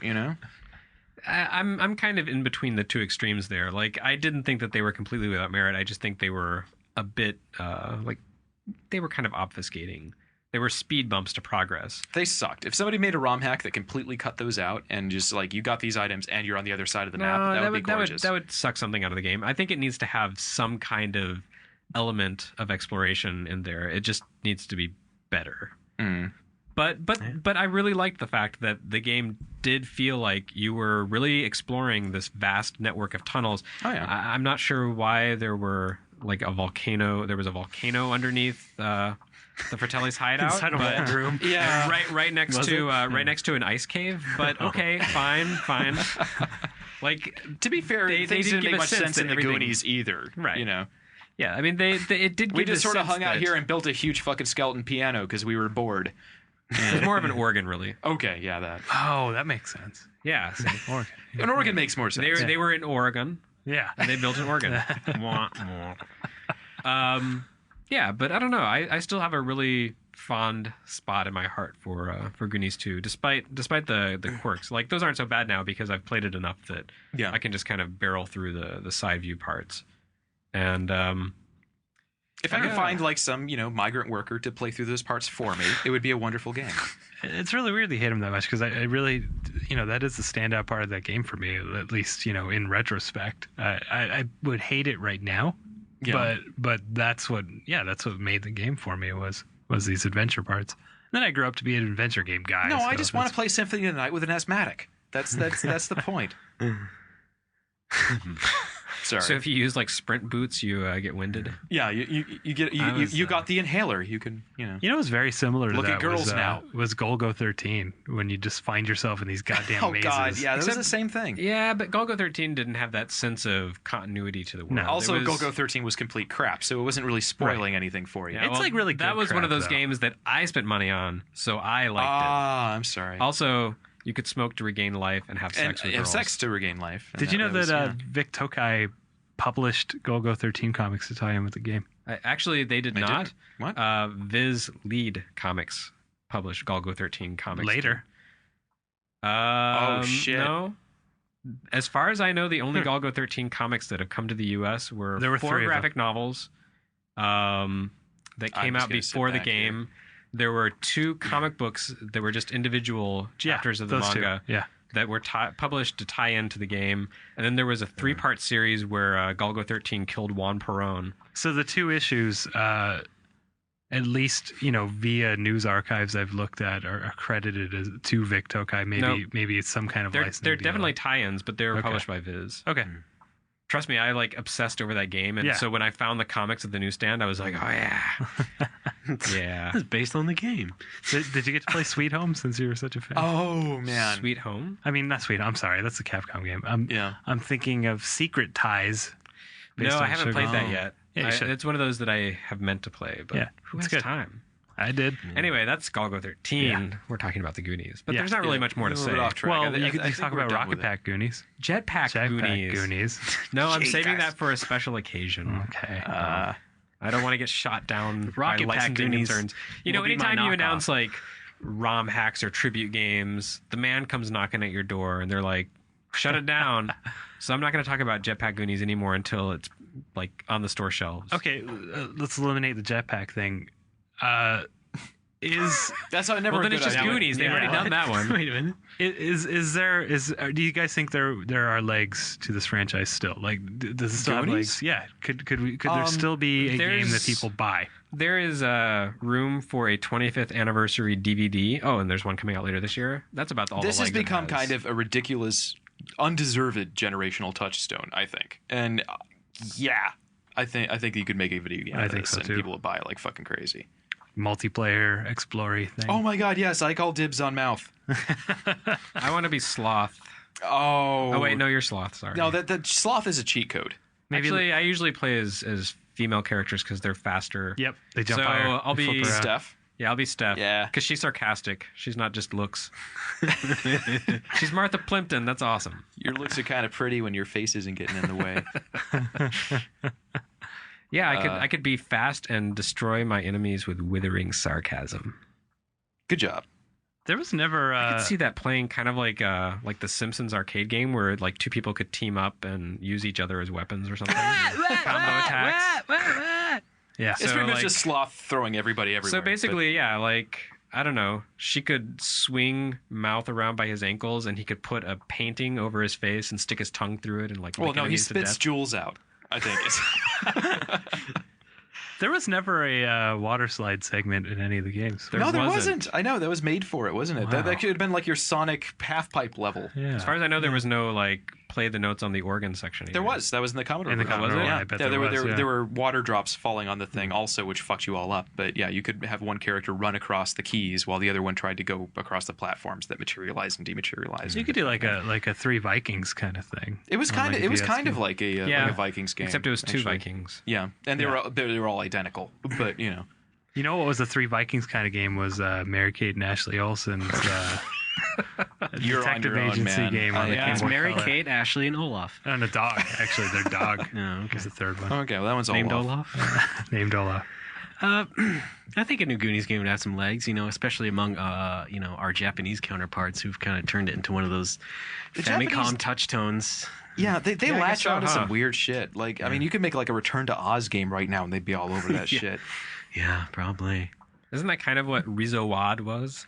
I don't know what you're talking about. It's kind of funny. It's like if you have a Japanese Famicom cover band, they'll do Spelunker music and Goonies music, and it's kind of weird. I love that there are covers of an NES cover of a Cyndi Lauper song. I have a crazy You're making me miss Jen. I have a crazy Japanese punk hardcore version of the Goonies theme. Are they covering the mini bosses who are covering the NES? No, it's their own thing. They're just screaming out the lyrics. Oh, that works. Oh, so okay. It's not the video game version, then. Except is it one of those?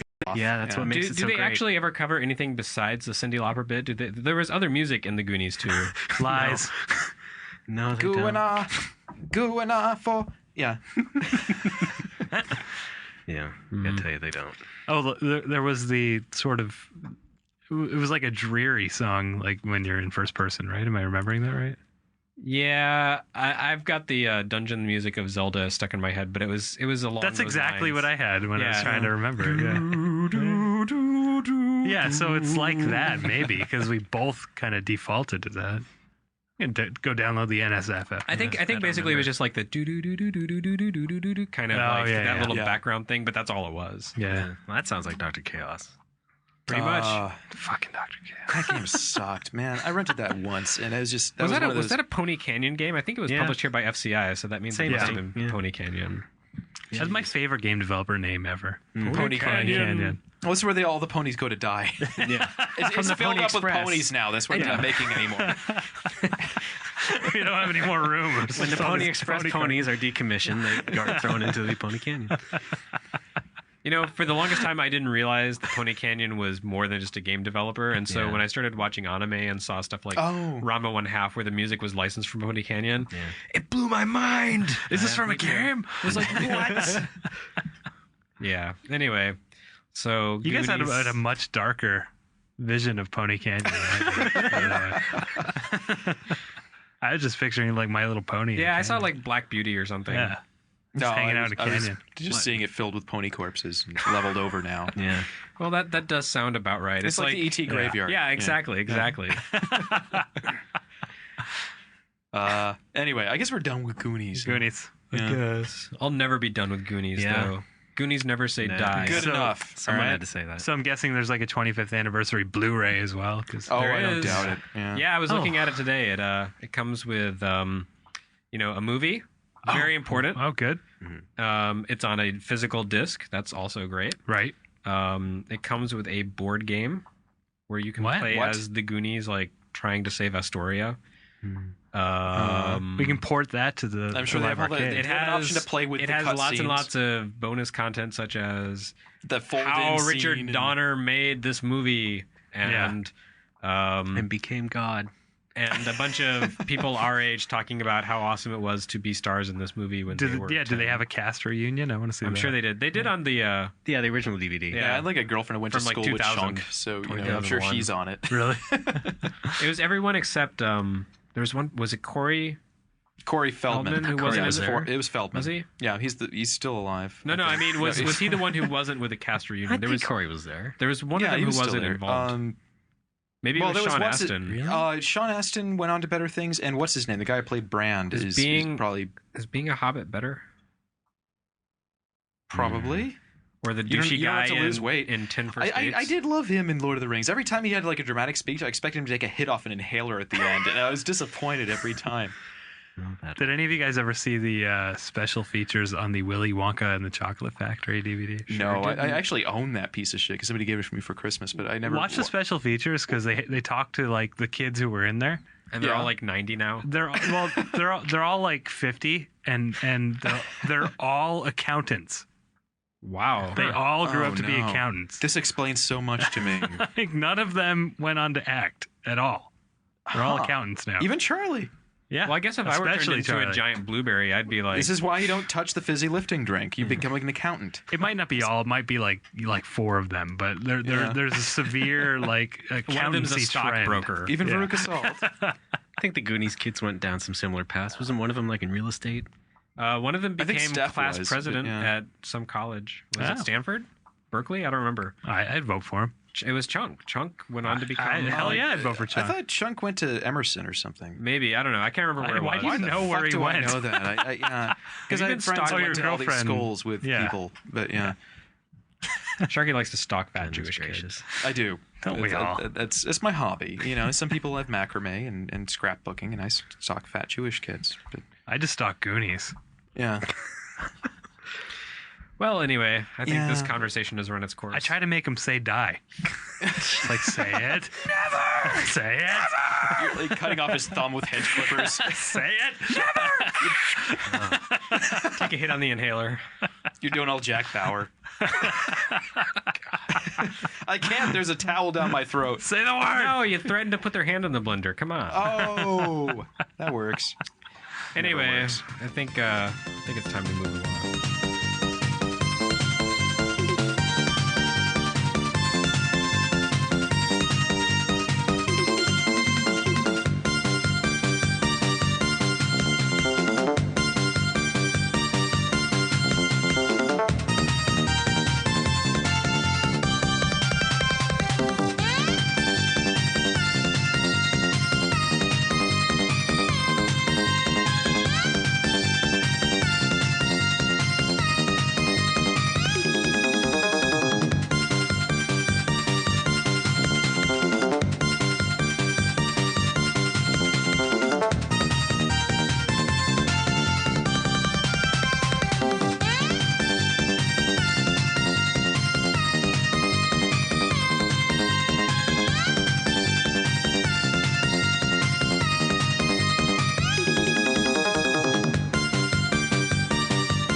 Gradius. Yeah, Gradius or Yeah. Gradius. Gradius. So we're actually doing this. How about okay. Gladius? I prefer Gradius. I think Gradius I is don't best because I think it's supposed to be like Gladius, the sword, but Yeah, they I just thought so, translated but it. except but wrong, see, but yeah. when I didn't know that back when I was in like junior high, You just I thought it was assumed that, yeah. Gradius, like radius, like in math, because I Well- was taking math. Grady. Well, it's kind of like in the sequels. They had the other ship was the Road British. Yeah, the And Road British. I figured that must just be something I don't know. That wasn't actually in a Gradius game though. That Wow. Okay, we'll that come was to in that. Life Force. Yeah, well, we'll get to Life Force, I guess. But yeah. Gradius. Ray, I feel like you're the one who knows the most about Gradius here. I guess so. It is my favorite shooter You've played series. Automedius even. Yes, I own So, it. There you go. There you go. So you're on top of the world. Yeah. Now, Gradius was the one with the paper airplane full of little guys with a condom over it, right? No. Oh. That was also Automedius. Oh, okay. Yeah. Well, I don't care anymore. So yeah, Gradius So, is yeah. also 25. Yep. Apparently As about a it, week ago. 2 weeks? The history book said it was like May 28th or something. It Damn. appeared in Japanese arcades. Okay, that was. so. Oh, but arcades, it's all nebulous. No one knows that date. we They can made just that make up. stuff up. Well, you know, Should we get Japanese into this dates are usually again? more solid. That is true. The second That is we true. make it up on here, it'll show up as a citation on And I saw Wikipedia. it- So we're yeah. creating our own reality. Hey, I saw it on Japanese. We are the webpage, citation they so needed. there- That's what I just said. And actually, you are right. Japanese developers are very, very meticulous about recording dates. So if Japan says it, I believe it. Yeah. They know what they're talking about when it comes to their own video games. So yeah. Anyway, good night.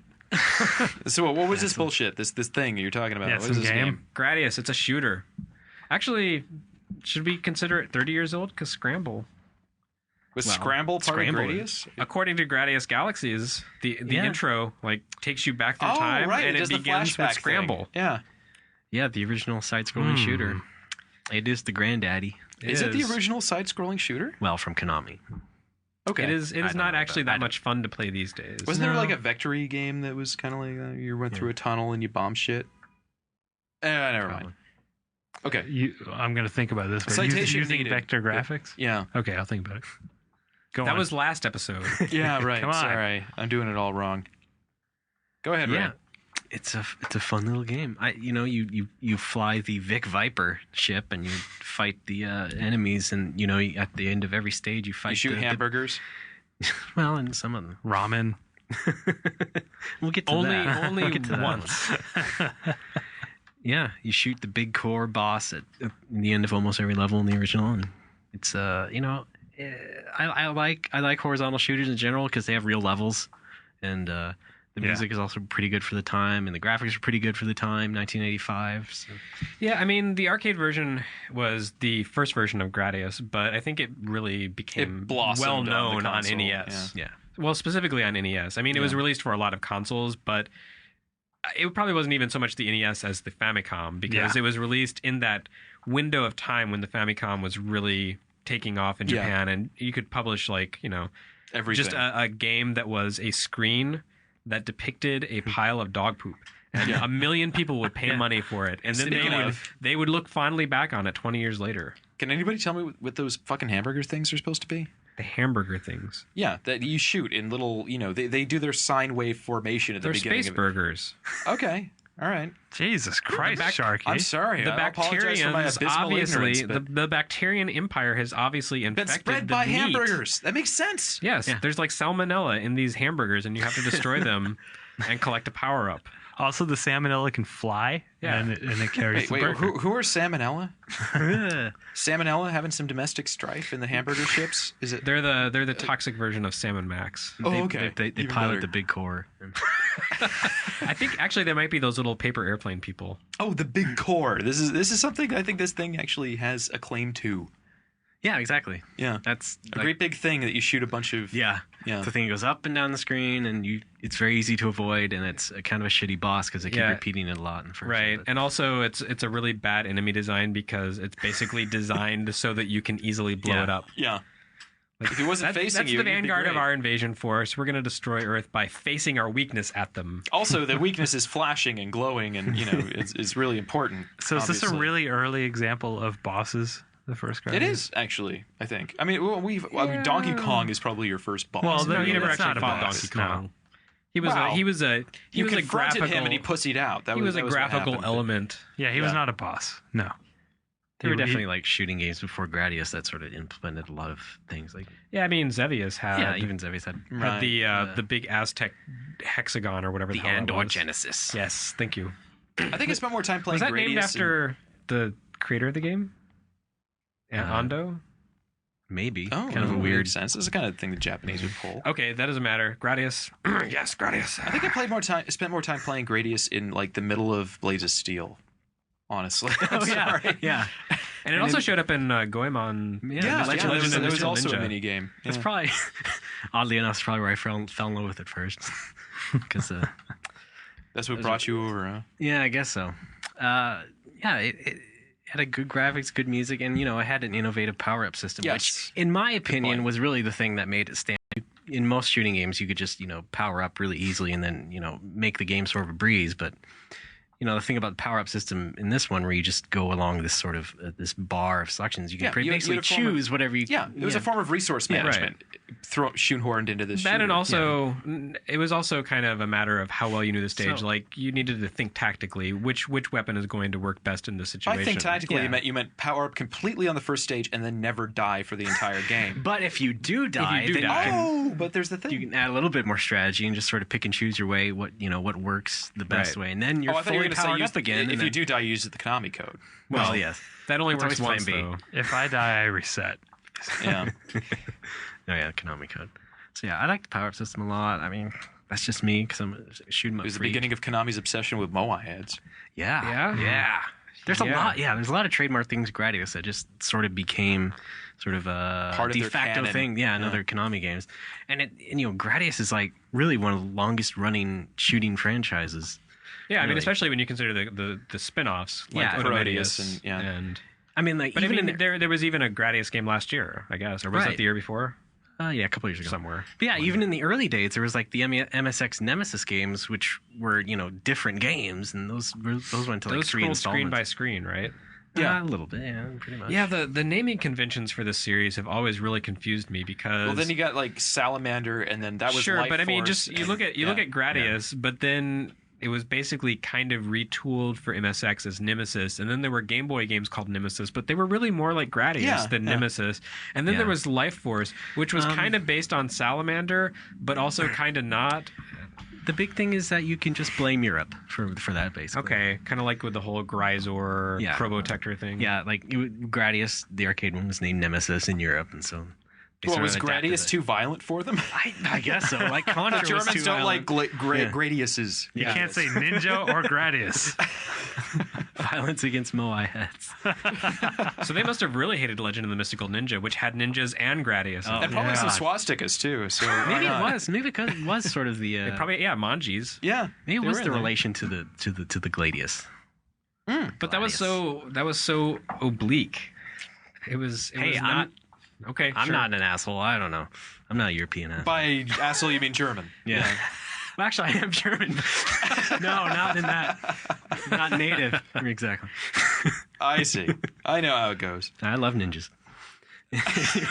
Yeah, I think most Americans are familiar with the series through its NES life cycle. So that means most Americans never really knew about Gradius 2.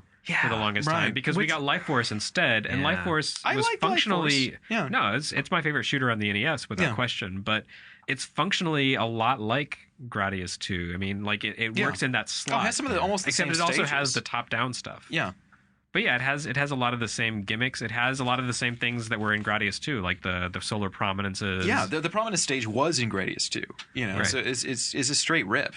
Yeah, the funny thing about Life Force is that, like the original Japanese version was more closer to Gradius and like art style, like more mechanical and stuff. But then, the NES American one was more, one of those bio shooters where everything's gross and you're fine inside. Well, didn't it start out as Salamander, which was more like Gradius, and then it was reworked to become Life Force? Yeah, so they worked in some stuff where they added like a a different visual style, but it had a It was simpler almost the same power up visual system. style. And then was the when it exact came to same power-up Famicom, it was system. based on Salamander, but it had the name Life Force and it had the Gradius style. Yeah, it's really power-up confusing. system. I should have said Salamander. But it was originally. one of the few multiplayer shooters on an NES. Oh yeah. Yeah, it was a 2-player game, and granted, you never wanted to fucking do that because it was just confusing as shit, and you were just so much more likely to fail. And the game had enough slowdown in single player. But I mean, the fact that you could, fully power up 2 ships and fly around and only sort of slow down the system, that was impressive for the NES. No, actually, it only sort of slowed down if you had 1 player. If you had 2 players, it was just, I'm going to go make a sandwich while we shoot through these asteroids. Makes the game you easier, remember though. the second stage where you get the meteors dropping down? Oh, yeah. With lovely. like 1 player, if you happen to have lasers, that's slow. But if you have like 2 players with 3 options each, yeah, it's and just, lasers. It was fucking ridiculous. Molasses. Yeah, great. But that was also a game that was one of my. What was the question we got last time? Somebody was asking about places where you got stuck. Oh, And right. that was where I got stuck. It was the prominence stage. Really? Until I memerized that thing, I was stuck on that for months. And then one day I finally got through that, and the entire rest of the game I've played through in an afternoon on the same life. Because at that point it was just like, yeah, you guys are there, and I'm just gonna sort of sit in the middle here, and you're all gonna die. Until the thing with the closing doors, at which point I had 10 lives. It was not a thing. Well, that's the thing with a lot of those the Gradius sort of legacy games, that there's always a certain spot you can stay in and you're mostly safe. Most of the Yeah. time. If like Gradius 3, if you got by the seltzer stage, you were pretty much fine. Yeah. And that was pretty easy too, because it was also very susceptible to slow down. If you played it on the Super Nintendo in the arcade, that's damn near impossible. No, yeah, it's brutal. Yeah. Also, you can totally bypass the boss at the end of Life Force. There's the thing with a snake around it, and he'll eventually just go away. You could just fly around that fucker and go outside, and it won't give you the ending. It'll make you go back to the beginning if you do that. It's like Star Wars Arcade. If you don't actually blow up the Death Star, they're like, go back and try it again, Luke. I was trying to do it. Dumbass. They just blew up Yavin, but come on. I was trying to find a non-violent solution. I figured maybe if I spared him, he would smarten up. Right. But, it doesn't work. Fortunately, it's Mass Effect, this ain't it. Wow, I This is can't not believe it. he did that. You're lying. I want to find a non-violent solution. I'm Scott Sharkey. Yeah, whatever. Which of these two things don't go together? Okay, I was just being a smartass. I just wanted to see what would happen. The answer is both. And then it called you a pussy, and then it sent you all the way back. I'm gonna make a ROM hack. That's the only difference, is that it does that. Yeah. Yeah. I'm with No, that. I mean, just play Gradius Gaiden, because when you lose, it's like, you suck. Try again. It has to actually do with taunts that you. freaking surfer voice too. Yeah. Yeah, Gaiden's great for that. I like 2 the best, though, out of all of them. Just 2? Really? Yeah. 2 was really, really impressive. Yeah. I mean, it was great looking in the arcade, but the NES version, or the Famicom version, I guess, was really kind of spectacular. But of course, I'm really I talking think, about the arcade one. Okay. But I do like the Famicom one, too. Well, I think that never came to the US just because it ran on the VRC2 chip. Yeah. So Nintendo was like, "What? You can't do that in America. You have to use one of our chips, which can't possibly run this That, game." or you can sell it for $90. Yeah. You know what? I'm actually going to say I think Gradius 3 on the Super Nintendo is far and away my favorite one, for entirely subjective reasons. Because it was the one you remember the most? No, it was the one that kicked my ass the most. It was like the first time I rented a Super Nintendo. That was one of the. Oh, yeah. It was very near launch. I think when pretty that much. came out, and that was just holy shit. Yeah. It was fantastic. I sucked at it. I never finished the freaking thing, and the slowdown was terrible, but I was grateful for it, and it was really kind of mind blowing. Don't you think it's kind of weird that Gradius 3 was a launch game on Super NES and also on PlayStation 2? Yeah. That's Okay, a just little wondering. bit sad. I picked that up for PS2 launch. I did too. Yeah. But Wasn't that like 3 and 4? Yeah. Yeah. Now it's a little bit rare. Really? Yeah. Oh shit! I should sell Wonder that if I because I kept my totally have copy. it kicking around at home. Yeah. And I hate it because Was there a 6? I know there was a 5. Nope. there There's was, not it been a was Gradius 6. Gaiden, I guess, where you had like all the extra ships and shit. Yeah, Gradius Gaiden was a PlayStation exclusive in Japan, and I think of it as like the symphony of the night of the series. Like it really, Except not good. No, I liked it's it. really good. I think it's the best one in the 90s. Yeah, Really? it's a great game. Like it I just felt overwhelmed by it. It was like, oh my Well, god, there are all sure. these I ships and all these things, and I just want to shoot stuff. Why is that bad? Like, you're talking about the options, like which ships to play as. Yeah, kind of. So like you got hung up on the okay, if you're going to call this the Symphony of the Night of the Shooters, I should be able to go backwards. I just that would mean be an in awesome the sense game, that but- it's an extremely self-referential game, and it also features some of the best and most impressive 2D art on the PlayStation. Right, and a lot of it is pulled right out of older games. Right, and a lot of it is like super clever too. It's kind of like R-Type Final. Yeah, I mean, with less ships. Yeah, with a lot less ships. Yeah, you must really hate R-Type Final. I despise it with every fiber of my being. Every cell corresponds to a ship in R-Type Final. It works too well. Yeah, but the kind of the touchstone level for me in Gradius Gaiden is the level where you're playing through the first stage of the original Gradius. Yeah. But there's an event horizon as a black hole is expanding behind you. Oh, and that as was you're a nice flying touch. through the I level, like that a lot. It's completely falling to pieces, and chunks of the level are flying back into Which the means event maybe horizon. we'll never see this goddamn level again, Right, because it's exactly. like the 9th time at this point. But it takes this, this level that's a very familiar touchstone and does something really interesting and different with it that completely changes the way you play it. Okay, good and then point. also there's this part with 3 Moai heads that are a boss, and I hate that, and I can never get past it. Well, we'll just keep making the Moai heads bigger, I guess. Yeah. Or there'll be more of them. Maybe they could do a Moai head that's kind of like stage 3 of R-Type, where you're actually just flying around inside the Moai head. Big Moai head. It's the entire stage, which has like some Japanese guy's signature written on the side that he went to jail for. Don't give him ideas. That's all I'm gonna It'll say. happen eventually. They already did that. Actually, that was a thing. Did they? Yeah, it was some Japanese tourist like wrote his name on the side of a Moai head near Easter Island. Was like, "Fuck you guys." Wow, that's a great idea. Yeah. Well, you didn't know I any just better. wanted to touch a little bit of Gradius. Maybe he works at Konami. Well, you probably thought it was like, the Easter Island Disneyland or something. You didn't realize that shit was like, 15,000 years old or whatever the fuck it was.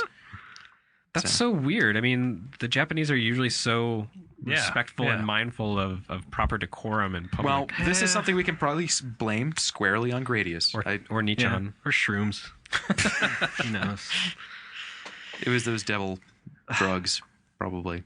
Let's talk about a little bit about Proteus. Yeah. I love Proteus. Proteus is awesome. That has a Hikaru Shame, or Hikaru Shane, or whatever the fuck it is. I'm going to go with Hikaru Shame, because her shame is that a paper airplane guy with a condom just shot her in the mouth until she blew up. Oh, yes.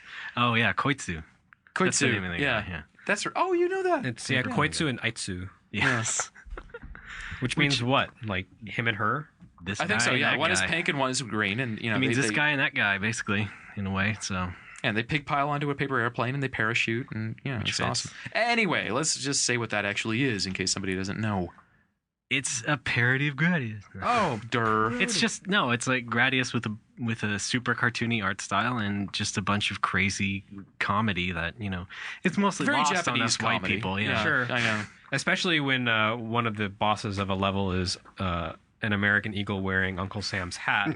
So you're blowing up an American icon. Obviously, that one never came to the U.S., if you can believe that. But pirate cats and also all Western classical music, pretty much. Yeah, actually, I interviewed the composer, Hidenori Maezawa, a few years back. At that point, he's technically a sound engineer when he's just like redoing. Well, what happened was they had like a month to put the game together, and he was like, "We don't have time to compose this."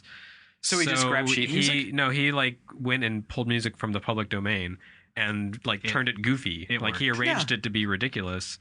Sequels later, obviously it worked. No, it became an iconic element of the series. That was him making the best of a bad situation. I really do consider Proteus to be a tribute to Western culture.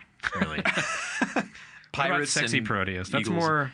Kind of. Well, yeah, because you have the Not that Vegas... sexy, actually. No, wait, that's chatting Proteus with the Vegas dancer, right? Yes, that's Chatty Parodius, the one where it screams in your ear fucking constantly. Yeah, fun. What was it? Eric Idle always said if you want to do like a Japanese impression, you just have to sound like you're cold, constipated, and forgetful. You just go yeah. Charming. All right. Well, it's a little bit of racism from the 70s. Of course. Yeah. I welcome it. How about some more? What else you got? Yeah. Proteus is also pretty good. Yeah, it's a shame that never really came out in America officially. It did in Europe, of course, because who knows why. But yeah, there have been quite a few Proteus games. Yeah. It's kind of weird. It's like all these offshoots of Gradius have almost run as long as Gradius itself. Yeah. Well, I mean, there were really, like 2 or 3, 3 or 4 maybe Proteus games. Proteus and... Chatty Proteus, Sexy and Proteus. Chatting, Sexy. There's at least 4 right there. And I think there have been more, haven't they? And they also kind of folded it in with Twin Bee, because Twin Bee showed up in Proteus also. I mean, played more like Gradius. Well, yeah. I guess Automedius is kind of a Proteus game in a way. Yeah. And is an Edius. So, yeah. It's not very serious. Yes. But it's a little kind of pandering to the certain subsets of Japanese fandom. Well, if you look past that, I mean, it's a decent game. Is it? So. It can be difficult to look past that sometimes, though. I mean, when you see that in a game, like, that sends up the alarms. It sends up the hairs on my neck, and I'm like, ah. Yeah, it was done by, I forget the guy's name, the art, but, Sergeant Frog, whoever's name. Oh, yeah. He did, Mine Yoshizaki? Yes. Is that it? Sure. I'm sorry, I forgot. But yeah. I'll pretend you're right. But does it have Gundams in it? No. Oh, that's... Because the girls are kind of robots. They are. And Aren't they all? There is one guy you can play as Amon 5, which is a very cute pun in Japanese, if you understand it. I don't understand it. Amon 5. What's 5? Oh. I don't know. Does anyone ever actually play as the guy? I've played as him. Really? But you're not really the target audience, He's a well-rounded character. Is he? Yeah. But not as well-rounded as the girls. I thought you were calling him fat. No, he's built. Ah. Built. I think you guys lost me. Yeah, I lost myself. Gradius is cool, darn it, and everybody should play it.